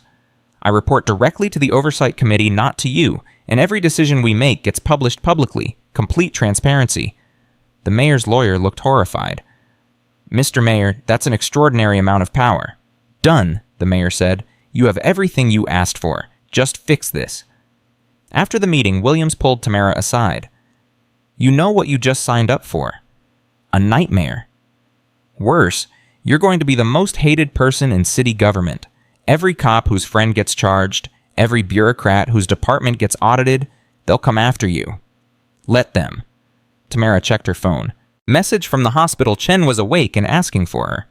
"I've been arrested, shot at, and turned into a hashtag. What else can they do to me?" Williams smiled. "That's what I hoped you'd say, because I have something else. The FBI wants to create a task force, national scope, investigating retail profiling and civil forfeiture abuse across the country. We want you to lead it." Tamara stopped walking. "Lead it? I'm a city captain. I don't have federal authority." "You would. We'd bring you in as a special consultant. Badge, credentials, full authority to investigate anywhere Operation Marketplace touched." "How many cities?" "We've identified connections in 17 cities so far. Could be more. Atlanta, Seattle, Phoenix, Detroit. The list keeps growing. 17 cities, thousands of victims, millions of dollars stolen. I can't do both, the Oversight Committee and a federal task force. You'd have to choose, and Captain Brooks," Williams's expression softened, "I know you love being a cop, love working cases, but what you started here is bigger than one city, bigger than one department. You have a chance to change the entire system. That doesn't come along often." Tamara's mind raced. The Oversight Committee meant staying in Riverside, fixing her city, helping people she could see and touch. The task force meant leaving, traveling, fighting corruption on a national scale. Both mattered. Both were necessary. "Give me 48 hours. I need to think." "Take your time, but Tamara, whatever you choose, you've already changed everything. Don't forget that."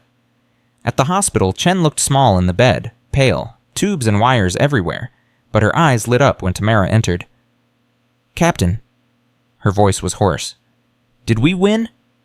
"We won. Hutchinson's dead. Phase 2 is shut down. 17 cities are being investigated, and you're a hero." "I don't feel like a hero. I feel like I got shot." "Heroes usually do." Tamara pulled up a chair. "How are you feeling?" "Like garbage. But the doctors say I'll recover fully. 6 weeks and I'm back to duty." "About that?" Tamara hesitated. "I offered you a position in anti-corruption unit. That offer still stands. But you should know what you're signing up for. It's not glamorous. It's paperwork and politics and making enemies of people who used to be your friends. It's hard, it's thankless, and it will break your heart every single day." Chen smiled weakly. "So basically exactly what I just did." "Exactly, but worse, and for years instead of days." "Then I'm in. When do I start?" 6 weeks. After you heal, after physical therapy, after you're cleared for duty. Will you still be here in Riverside?" That question hung in the air. Tamara didn't have an answer yet. "I don't know. Things are complicated." "The FBI offered you something." It wasn't a question. Chen had always been perceptive. "They want me to lead a national task force. Investigate Operation Marketplace in other cities." "That's huge. That's important." "So is the Oversight Committee. So is staying here and finishing what we started." Chen reached out, took Tamara's hand. Her grip was weak but determined. "Captain, can I tell you something? And I mean this with total respect." "Go ahead. You're always going to find another case, another city, another person who needs help. The work never ends. Never. So you can't make decisions based on need. You have to make them based on impact. Where can you do the most good? I don't know the answer to that. Yes, you do. You're just afraid to admit it. Chen squeezed her hand. You showed the whole country what courage looks like. Now show them what change looks like. Go big, go national, fix the system, not just one city. What about you? What about the Oversight Committee? I'll be here. In 6 weeks, I'll be back. And Captain Hall can run the committee until then. She's good at politics. You're not. You're good at breaking things that need to be broken, so go break the system. Tamara felt tears threaten. Pushed them back. When did you get so wise? About 3 days ago when I met a captain who got arrested buying blueberries and decided to burn everything down. Chen smiled. I learned from the best. That evening, Tamara sat in Captain Hall's office. Hall poured them both whiskey. They drank in silence for a moment. You're leaving, Hall said finally, not a question. How did you know? Because I know you. You've never been able to ignore the bigger fight, and this is the biggest fight of your career. The city needs me here. The city needs someone here. Doesn't have to be you. I can run the Oversight Committee. Chen will help when she's recovered. We'll manage. You're supposed to talk me out of leaving. Hall laughed. Why would I do that? You're going to do more good in 17 cities than you could ever do in one. Go, make trouble. Expose the rot everywhere, not just here. I'm going to miss you. You'll visit, you'll call, and occasionally you'll send me crime scene photos that make me want to retire. Hall raised her glass. To Captain Tamara Brooks, pain in the ass, hero, friend. They clinked glasses, drank. When do you tell Williams? Tomorrow. He's expecting an answer. And what about all those people who testified yesterday, Patricia Morrison and the others? I'll meet with them tomorrow, explain, make sure they understand the Oversight Committee will take care of them. They'll understand. You gave them something no one else could, hope. That doesn't go away just because you leave. The next morning, Tamara called a meeting at the community center. 50 victims showed up. Patricia Morrison, Marcus Jackson, Linda Chen, Daniel Crawford, all the faces from the council chamber and more. She stood before them, feeling inadequate, feeling like she was abandoning them. I asked you all here because I owe you an explanation. The FBI has offered me a position leading a national investigation into Operation Marketplace. It's in 17 cities so far, potentially thousands of victims like you, and I've decided to accept. Silence. Then Patricia stood. Are you apologizing for leaving? I'm explaining. Don't. Patricia's voice was firm, certain. Don't apologize. Don't explain. Just go do what you do.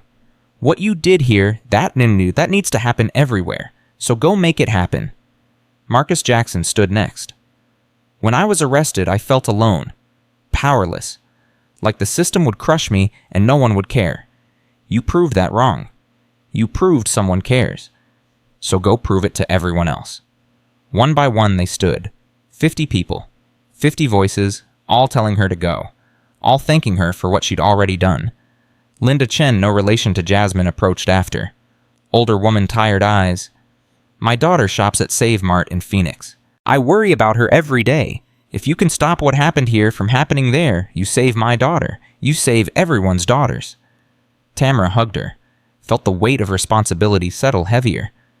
I'll do everything I can. I know you will. That's why we're letting you go.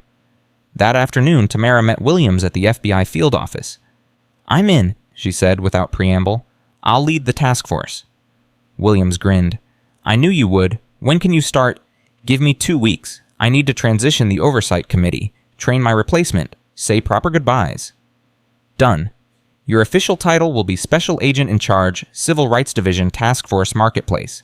You'll report directly to the Deputy Director, budget personnel equipment, whatever you need. I need Chen, when she's recovered. Already approved, she'll be your second in command.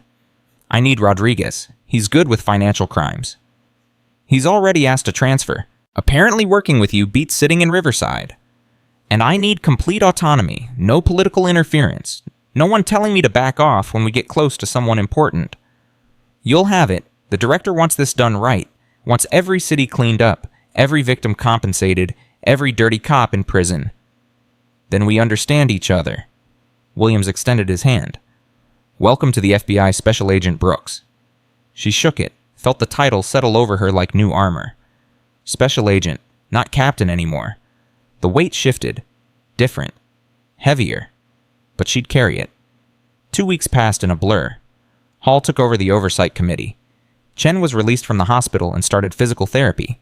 The mayor found the money, sold city properties, cut his own salary, borrowed from state emergency funds. The first compensation checks went out. Patricia Morrison received $47,000.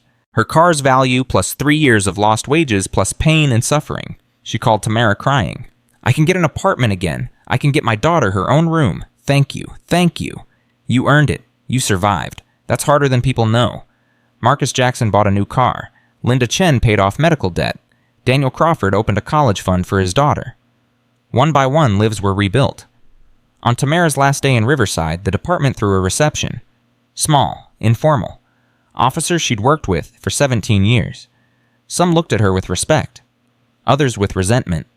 She'd exposed cops they'd worked alongside. Destroyed careers, made everyone look bad. She understood. Didn't apologize.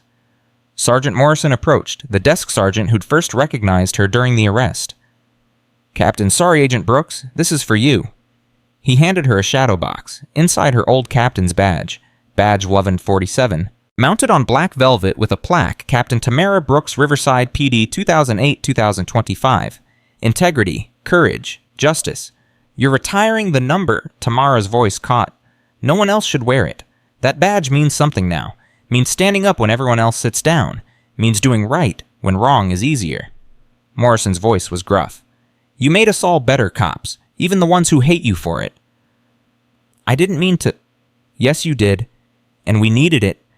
This department was rotting from inside. You cut out the cancer, it hurt. But we're healthier now. Other officers came forward. Handshakes, hugs, some genuine, some obligatory, all necessary. Captain Hall was last. She handed Tamara a file folder. Letters of recommendation. From me, from the mayor, from 50 victims. For whenever you need them. I'm already hired. Not for the FBI, for whatever comes after, because you're not going to stop at 17 cities. You're going to keep going until the whole system is fixed. And when you do, you'll need proof of who you are. This is that proof. Tamara took the folder. Couldn't speak past the lump in her throat. Thank you. Don't thank me, just keep fighting. And Brooks? When it gets hard, and it will get hard, remember why you started. Remember the handcuffs. Remember the blood. Remember that feeling of helplessness. Then use it. Turn it into fuel. That night, Tamara packed her apartment. 17 years in Riverside reduced to boxes and memories. She found the receipt from Save Mart. Still in her purse. Proof of purchase for blueberries and chicken seasoning. She pinned it to her wall. A reminder of where this started, of what mattered. Her phone rang. Unknown number. She almost didn't answer. Captain Brooks, a man's voice, older, uncertain. This is Agent Brooks now. Who's this? My name is Robert Venn, Marcus Venn's father. I wanted to call before you left Riverside. Wanted to say something. Tamara tensed. Go ahead. My son did terrible things. Helped destroy lives for money. I'm ashamed of him. Ashamed I raised someone who could do that. But I wanted you to know. What you did getting arrested and fighting back, it changed him. Made him see what he'd become. He's in prison now, and he deserves to be there. But he's helping. Giving information. Trying to make amends. Because of you. I didn't do it for him. I know, but it affected him anyway. Changed him. Maybe too late, maybe not enough. But it's something. And I thought you should know that even the people who hurt you, sometimes they can change. Sometimes justice isn't just punishment. Sometimes it's transformation. Tamara didn't know what to say. Marcus Venn was in prison, would be for years. But he was cooperating, helping dismantle what he'd built. Was that enough? Mr. Venn, I appreciate the call, but your son's redemption isn't my responsibility. My responsibility is to the victims, to the people he hurt. If he wants forgiveness, he should ask them. I understand. Thank you for stopping him. For stopping all of it. He hung up. Tamara sat in the darkness, thinking about Marcus Venn, about Powell and Martinez sitting in jail, about Hutchinson dead in a warehouse. Justice had been served. But did any of them truly understand what they'd done? Did they feel the weight of the lives they'd destroyed? Or did they just regret getting caught? She'd never know. And maybe that was okay. Her job wasn't to fix their souls, just to stop their crimes. The next morning, Williams picked her up at 6 a.m. Her belongings already shipped to FBI headquarters in D.C., her apartment keys turned into the landlord, her old life packaged and stored. "Ready, Aunt?" Williams asked. "No, but let's go anyway." They drove through Riverside one last time, past City Hall, past Save Mart, past the police station where she'd spent 17 years, past the spot where she'd been arrested, where blood had hit pavement, where everything changed. "Do you ever regret it?" Williams asked quietly. "Walking into that store, starting this whole thing. Every day? And never." Tamara watched the city disappear in the rearview mirror. "I regret the pain, the violence, Chen getting shot, but I don't regret the outcome. Hundreds of people got justice. Thousands more won't become victims. That's worth the cost.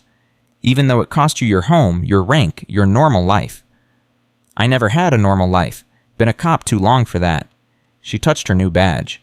Special agent, federal authority, national jurisdiction.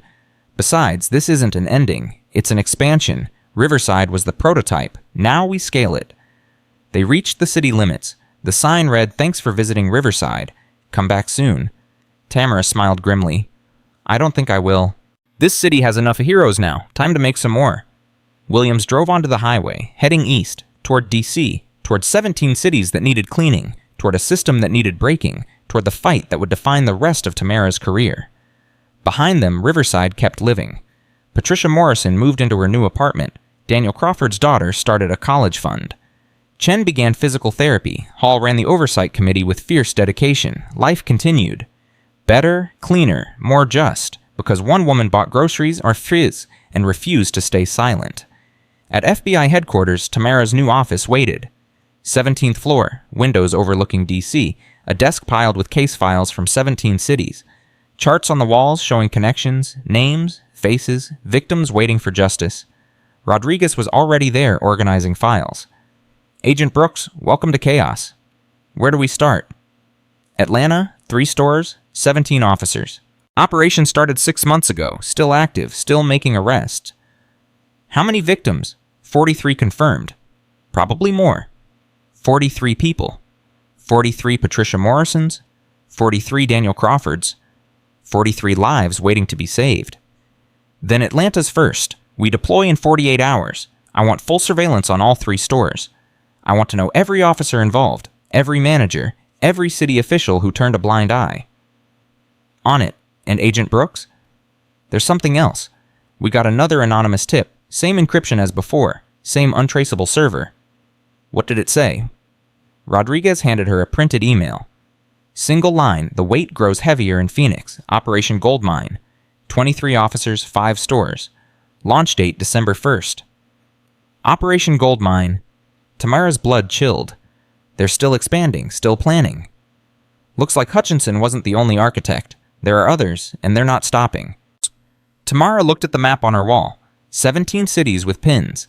Now she added Phoenix. 18. How many more were out there? How many operations with code names? How many Hutchinsons building empires on stolen lives? We're going to need more agents.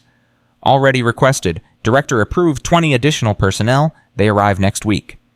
Good, because this isn't 17 cities. This is national. This is everywhere. The weight settled heavier, the responsibility crushing. But Tamara Brooks had carried worse, had survived worse, and she'd keep carrying it, keep surviving. Because someone had to stand between the corrupt and the innocent. Someone had to say enough. Someone had to fight. That someone was her. Special Agent Tamara Brooks, badge number classified. Federal authority, national jurisdiction. The weight of gold no longer belonged to just one city, it belonged to every city, every victim. Every person who walked into a store and deserved to walk out with dignity. She looked at Rodriguez. "Tell Atlanta we're coming. Tell them Special Agent Brooks doesn't make appointments, we just show up, and when we do everything changes." Rodriguez grinned. "They're going to hate you." "Good. Fear and hatred mean I'm doing my job." Tamara clipped her badge on. Felt the weight settle against her chest. "Now let's go remind them why badges exist. Not for power, not for profit, for protection, for service, for justice." She walked out of her office, down the hallway, past other agents working other cases. But this case was different. This case was personal. Because Tamara Brooks knew what it felt like to be handcuffed while innocent, knew the humiliation, the fear, the helplessness, and she'd dedicated the rest of her career to making sure no one else had to feel it. 17 cities today, Phoenix tomorrow. How many after that? All of them. Every single one. Because the weight of gold was heavy, but justice was heavier, and Tamara Brooks never put down anything that mattered. Atlanta burned hot even in November. Tamara stood outside the first Save Mart location at 5 a.m. watching early shift workers arrive. Rodriguez beside her, 6 other agents positioned around the perimeter, waiting. "Target confirmed," Rodriguez murmured into his radio. "Officer Matthews just entered. That's 3 of 17 on site." "Hold position," Tamara ordered. "We wait until they make contact with a victim. I want this airtight." They'd been in Atlanta for 36 hours. Surveillance had confirmed everything the case files promised. 17 officers, 3 stores, 43 victims over 6 months. The system was younger here than Riverside, but already efficient, already profitable, already destroying lives. At 7:15 a.m., a young woman entered the store. Early 20s, nursing scrubs, looked exhausted from a night shift. She grabbed coffee and a sandwich, paid at the self-checkout, receipt printed. Officer Matthews watched from near the entrance. His partner Cordero moved to flank the exit. The woman walked toward the door. Matthews stepped into her path. "Go, Tamara commanded. FBI agents swarmed. 6 vehicles, 12 personnel, surrounding the store in seconds. Tamara was first through the door. "FBI, everyone freeze." Matthews spun, saw her badge. His hand dropped to his weapon. "Don't," Tamara said quietly. Deadly. "I've had a very long week and I'm not in the mood for stupid decisions. Hands behind your head." Matthews complied, slowly. Cordero did the same. The young woman in scrubs stood frozen. Coffee in one hand, sandwich in the other. Terror on her face. Tamara approached her gently. "What's your name?" Keisha Williams. "Keisha, I'm Special Agent Brooks. These officers were about to arrest you for something you didn't do, but we stopped them. You're safe now." "I don't understand. I paid for everything. I have my receipt." "I know. I believe you, and I'm sorry this happened." Tamara turned to Matthews. "How much were you going to steal from her?" Matthews said nothing. "Let me guess, whatever cash she had. Maybe her car if it was worth enough. Tell me, does a nurse's Honda qualify, or do you prefer luxury vehicles?" Still silence. Rodriguez appeared with a tablet. "Agent Brooks meet Officer Devin Matthews, 15 years on the force, 3 commendations, and according to financial records, he's deposited $97,000 in unexplained cash over the past 6 months." 97,000. Tamara's voice was flat. "That's about 40 arrests at your rate. 40 Keishas? 40 people just trying to buy coffee and go home?" Matthew's face was stone, but his eyes showed fear. "You want to know what happens now?" Tamara leaned closer. "You get arrested, you get processed. You get charged with 43 counts of conspiracy, fraud, theft, and corruption. Then you get a choice. Cooperate and maybe see daylight before you're 60, or fight it and die in prison. Your call." She stepped back. "Take him." 2 agents cuffed Matthews and Cordero, led them out while shoppers watched and recorded. Keisha Williams still hadn't moved. Tamara gently took her coffee before she dropped it. "Keisha, I need you to come to the FBI office. Give a statement. Tell us what almost happened here." "Will I get in trouble?" "For what, buying coffee? No. You did nothing wrong. But your testimony will help us stop this from happening to other people." Keisha nodded slowly. Okay, I'll help. But can I call my supervisor? I'm supposed to be home sleeping." "I'll call your supervisor. You just breathe. The hard part's over." But it wasn't over, not remotely. Over the next 8 hours, they arrested all 17 officers, hit all 3 stores, every arrest public, every arrest filmed, every arrest a message. This ends here, this ends now. By evening, FBI headquarters in Atlanta was chaos. 17 officers being processed, 3 store managers in custody, and victims, so many victims flooding in to give statements. Keisha Williams sat in an interview room, Rodriguez taking her statement. Tamara watched through the glass. "He said I was stealing," Keisha explained, voice still shaking. "Said he had me on camera, but I wasn't. I paid for everything. I always pay." "We know," Rodriguez said gently. "You're not the first. There are 42 others." 42 people. He did this to 42 people. He and his partners, yes. Keisha's hands clenched. "My cousin was arrested at Save Mart 3 months ago. Said she didn't do anything. We thought she was lying. Thought she'd gotten caught stealing. But she wasn't lying, was she?" Probably not. What's your cousin's name? Janelle Williams. They took her car. Said it was evidence. She never got it back. Rodriguez made a note. We'll look into her case. If she was falsely arrested, she'll get justice and her car back. Keisha started crying. I didn't believe her. She kept saying she was innocent and I didn't believe her. What kind of family am I? You're the kind that believes in justice, believes the system works. That's not a flaw. That's faith. Rodriguez handed her tissues. But now you know better. Now you can help her. Help everyone. In the hallway, Williams approached Tamara. He looked exhausted. They all did. We have a problem. Just one. The officers are talking, trying to make deals, and they're all saying the same thing. They were recruited by someone named Solomon. Solomon who, don't know, no last name, no physical description, all communication through encrypted messages. He'd send them targets, they'd make arrests, money would appear in offshore accounts. Show me.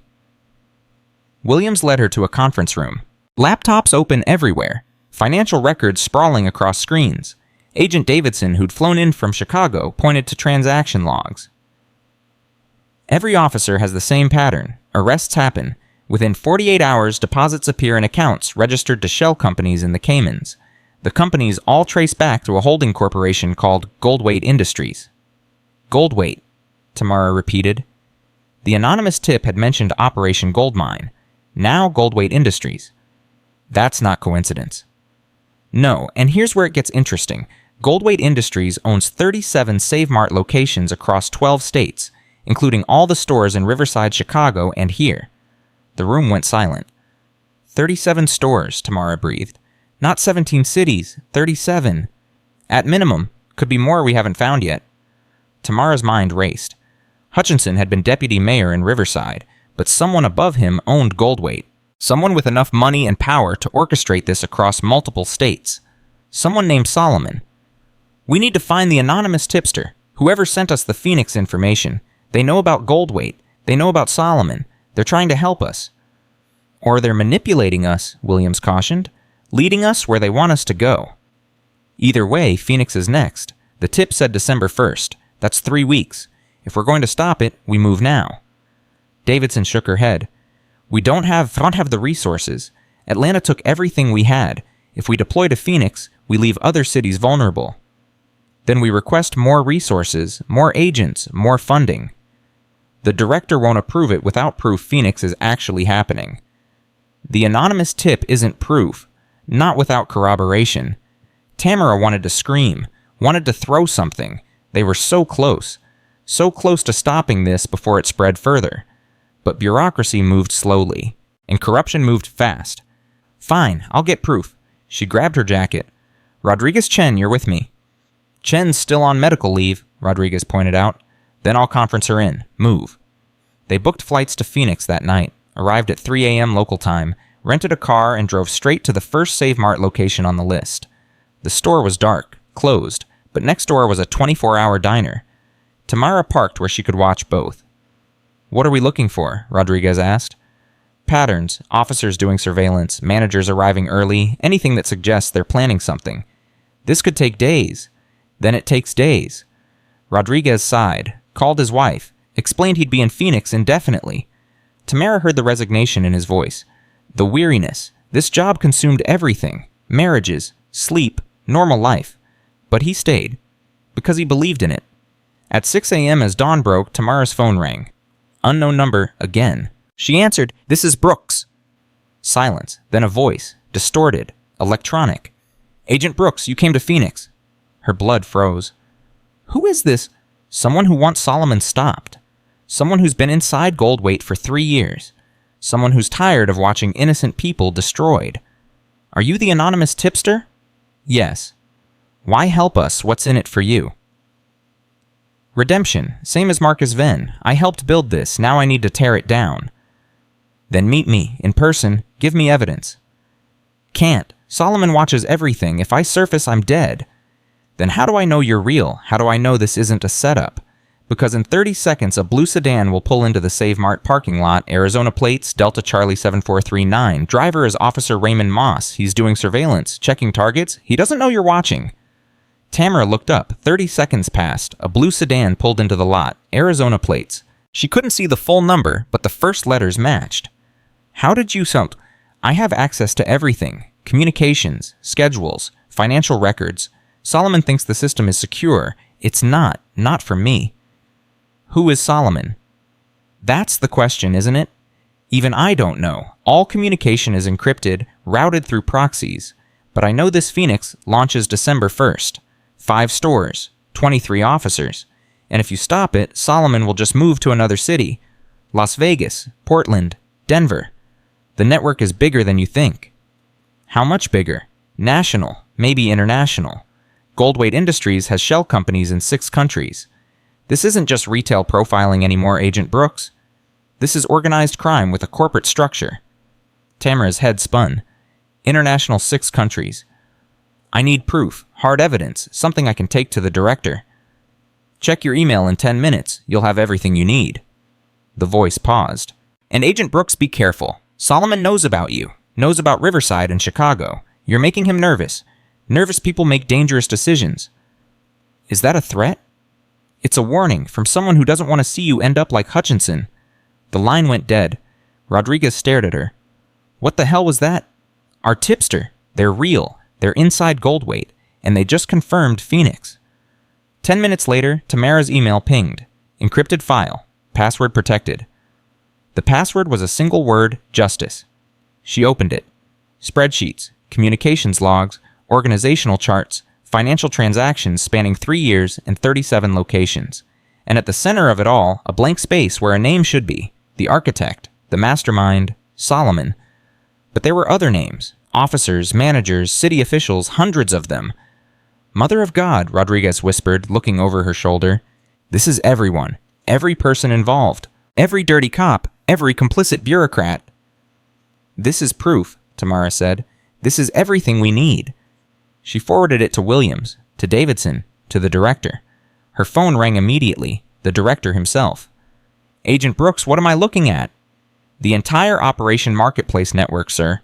37 confirmed locations, 12 states, hundreds of conspirators, all organized by someone called Solomon. And your source, anonymous, inside Goldweight Industries, claims to want redemption. Can we trust them? They've been right about everything so far. Riverside, Chicago, Atlanta, Phoenix. I think they're legitimate. Silence. Then, okay, I'm authorizing full deployment. You get whatever you need. Personnel, equipment, budget. I want every location hit simultaneously. Every conspirator arrested. We take down the entire network at once. When? December 1st, the day Phoenix was supposed to launch. Instead, we launched Justice. Tamara felt something crack open in her chest. Relief, vindication, purpose. Thank you, sir. Don't thank me yet. You're going to coordinate the largest multi-state operation in FBI history. 37 cities, hundreds of agents. If this goes wrong, it'll be the biggest failure in Bureau history. It won't go wrong. See that it doesn't. And Brooks, when this is over, when Solomon is in custody and every victim is compensated, you're getting a promotion. You've earned it. He hung up. Rodriguez looked at her. Did he just say what I think he said? He authorized everything, full deployment, December 1st. That's 3 weeks to coordinate 37 simultaneous raids. Then we better get started. They worked 20-hour days, recruiting agents, planning logistics, identifying targets, coordinating with local police departments that weren't compromised. Chen flew in from Riverside 10 days later, still on medical leave but refusing to sit out. You can't stop me, she said when Tamara tried to send her home. I got shot for this. I earned my place. You're supposed to be resting. I'll rest when Solomon's in prison. Until then, I work. Tamara couldn't argue. Didn't want to. She needed people she trusted, and Chen had proven herself 1,000 times over. On November 20th, Williams arrived with more news. We identified Solomon. Everyone in the command center froze. How? Financial forensics. We traced Goldweight's ownership through 7 layers of shell companies. At the bottom, a trust, and the trust's beneficiary is a man named Solomon Price. Who is he? Williams pulled up a photo. White man, late 50s, silver hair, expensive suit. Looked like a banker. CEO of Retail Secure Corporation. They provide security consulting for big box stores, loss prevention, asset protection. Basically, he teaches stores how to catch shoplifters. And he weaponized it, Tamara said slowly. Turned loss prevention into false arrests. Turned security into theft. Exactly. He's been operating for 8 years. Started small in 3 cities. Expanded systematically. Riverside was his flagship. Chicago was his growth market. Phoenix was supposed to be his proof of concept for Western expansion. Where is he now? That's the problem. He disappeared 4 days ago. His office says he's on vacation. His wife says business trip. His lawyer says no comment. He knows we're coming.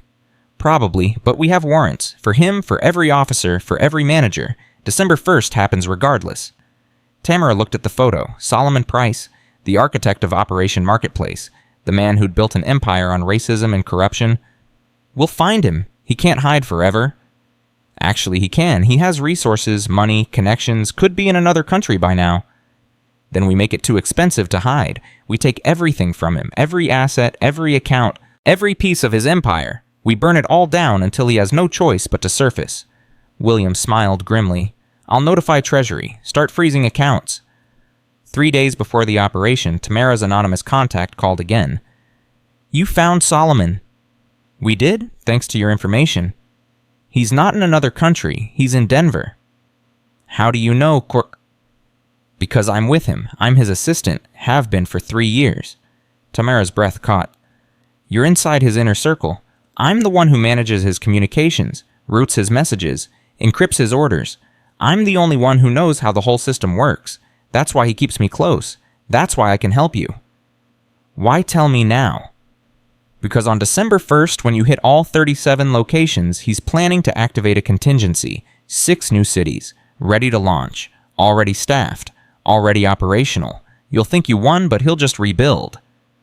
Where are these 6 cities? I'll tell you, but I need protection, witness protection, new identity, complete separation from this life. You'll get it, just give me the locations. Las Vegas, Portland, Denver, Memphis, Richmond, Minneapolis, all launching December 2nd, the day after your raids. He's planned for this. Tamara's mind raced. Solomon had backup plans. Of course he did. Men like him always did. I need you to do something for me, Tamara said. I need you to get me into his office, physically. I need to arrest him myself. That's impossible. He's surrounded by security, ex-military. They'll kill you before you get close. Then we'll need a distraction, something big enough to pull security away. Silence on the line. Then, there's a way, but it's risky, for both of us. Tell me. On December 1st at 4 a.m. FBI teams deployed across the country. 37 cities, 300 agents, simultaneous raids coordinated to the second. Tamara wasn't with any of them. She was in Denver, outside an office building, watching the 14th floor where Solomon Price sat in his penthouse office. Rodriguez and Chen were with her, plus 6 tactical agents, small team, surgical strike. At exactly 6 a.m., the raids began. Atlanta, Phoenix, Seattle, Dallas, all of them. Solomon's phone started ringing. Multiple lines. Panic spreading through his network as officers were arrested, as stores were shut down, as his empire crumbled in real time. Security in the building got distracted. Radio chatter increasing. Something was happening. They didn't know what yet. That's when Tamara moved. Her contact, still anonymous, still on the phone, talked her through. Security code is 7942. Elevator goes directly to the 14th floor, but there are 3 guards in the lobby. You'll need to... Already handled. FBI agents in plain clothes had been in the lobby for an hour, as building employees, as delivery workers. When Tamara entered, they moved. 3 guards subdued in seconds. No shots fired. No alarms. The elevator rose. Tamara's heart hammered resumet, but her hands were steady. 14th floor. Doors opened. Solomon Price sat at his desk, on the phone, shouting. What do you mean, arrested? All of them? That's impossible. He looked up, saw Tamara, saw her badge. His face went white. Impossible just walked through your door, Tamara said. Solomon Price, you're under arrest. He dropped the phone, reached for a desk drawer. Gun? Chen shouted. But Tamara was faster, vaulted over the desk, caught his wrist, twisted. The gun clattered away. Solomon gasped in pain. You can't do this. I have lawyers. I have rights. You have nothing. Tamara forced him down, cuffed him. Except 37 counts of conspiracy, 400 counts of fraud, thousands of counts of theft. You built an empire on destroying lives. Now I'm going to destroy you. You think this stops anything? There are others. People bigger than me? This operation, it's just one branch. Just one? I don't care about others. I care about you, right now, in handcuffs, watching everything you built burn down. She hauled him to his feet. Let's go. You've got a cell waiting. Rodriguez appeared with a young woman, mid-20s, Asian, professional clothes, terrified. Agent Brooks meets Sarah Chen, your anonymous tipster. Sarah looked at Tamara. I'm sorry I didn't come forward sooner. I was scared, but I couldn't keep helping him hurt people. My grandmother always said silence makes you complicit. I didn't want to be complicit anymore. Tamara studied her, saw genuine remorse, genuine fear, genuine need for redemption. You did the right thing, finally, but there's a long road ahead. Testimony, trials, witness protection won't be easy. I know, but it's better than looking in the mirror and seeing a monster. They led Solomon out, through his building, past security he'd hired, past employees who'd trusted him, past the monument to corruption he'd constructed over 8 years. Outside news crews were everywhere. The story had broken. 37 cities raided simultaneously. Hundreds arrested. Operation Marketplace exposed as a national conspiracy. And there was Solomon Price, in handcuffs, being led to an FBI vehicle. Cameras flashed. Questions shouted. Mr. Price, did you order false arrests? Mr. Price, how much money did you steal? Mr. Price, do you feel any remorse? He said nothing, just stared straight ahead, defeated. Tamara put him in the vehicle, closed the door, turned to face the cameras. I'm Special Agent Tamara Brooks. 3 weeks ago, I was arrested for shoplifting in Riverside while buying groceries. I didn't steal anything. I had my receipt, but I got arrested anyway. Because a corrupt system needed to meet quotas. Because people like Solomon Price decided profit mattered more than justice. Today, that system died. Today, we arrested 473 conspirators across 37 cities. Today, justice won. The reporters erupted with questions, but Tamara just walked away. Her job was done. Almost. That afternoon, Williams called. The 6 backup cities.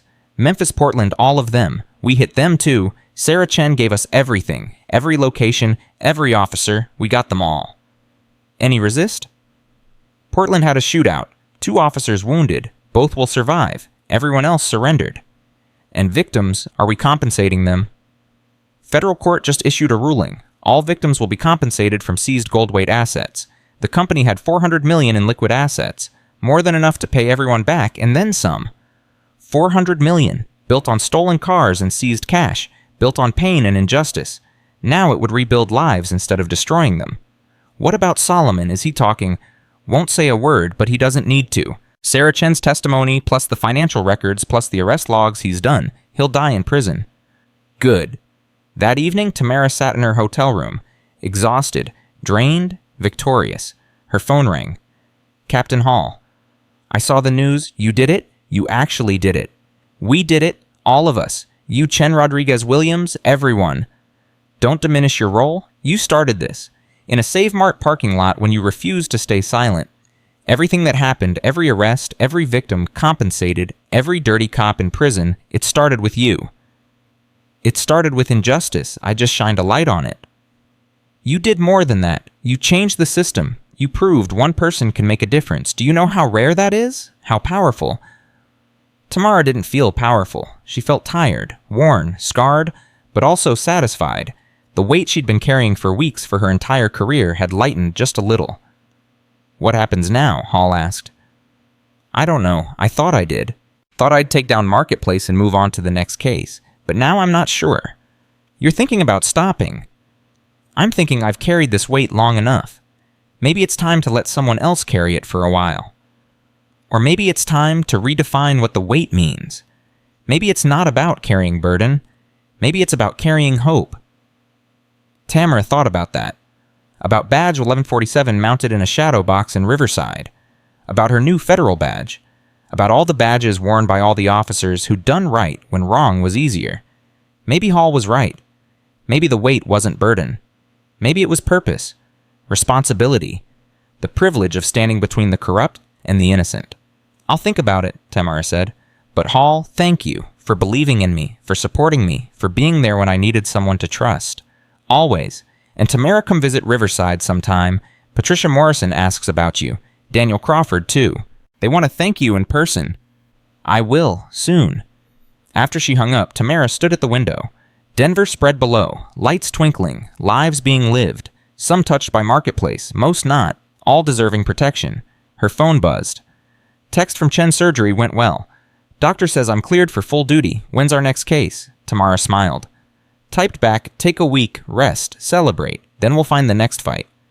Can't wait, Chen replied. Also, my grandmother wants to meet you, says she needs to thank the woman who inspired me to do the right thing. I'd be honored. Another text. Rodriguez's wife says I'm crazy for staying in this job. She's probably right. But I told her someone has to stand up. Might as well be us. See you Monday. Bring coffee. The good stuff. One more text. Williams' director wants to see you tomorrow, 10 a.m. Pretty sure it's about that promotion. Congrats, Agent Brooks. You earned it. Promotion, more responsibility, more weight. But also more authority, more resources, more ability to make change. The weight grows heavier, the anonymous message had said, but Tamara had carried heavy before. Would carry it again, because someone had to. She touched her badge, felt the cool metal, the engraved number, the promise it represented. To serve, to protect, to stand between the corrupt and the innocent. That promise didn't change with rank or title, didn't change with cities or cases. It was eternal, unbreakable. It was the weight of gold. And Tamara Brooks' special agent badge number, classified Defender of Justice, would carry it as long as she had breath. She looked out at Denver. Tomorrow, 37 cities would wake up a little cleaner, a little safer, a little more just, because 473 corrupt officials were in custody, because thousands of victims would be compensated, because the system had been forced to look at itself and admit its failures. Change was slow. Justice was hard, but both were possible. She'd proven that. One grocery store at a time, one arrest at a time, one city at a time, until there were no more Solomon prices, no more Operation Marketplaces, no more innocent people in handcuffs, while guilty people counted money. That was the dream, the goal, the mission. And Tamara Brooks had never abandoned a mission yet. She turned from the window, packed her bag, prepared for tomorrow, for the promotion, for the next case, for the weight that would never fully lift but would always be worth carrying. Because gold wasn't heavy because of its weight. It was heavy because of what it meant. Justice, honor, service, truth. The things worth fighting for, worth bleeding for, worth carrying until you couldn't carry anymore and then carrying anyway. That was the weight of gold. And Tamara Brooks wore it proudly. Now, tomorrow, always. The badge gleamed in the lamplight. A promise, a burden, a weapon, a shield.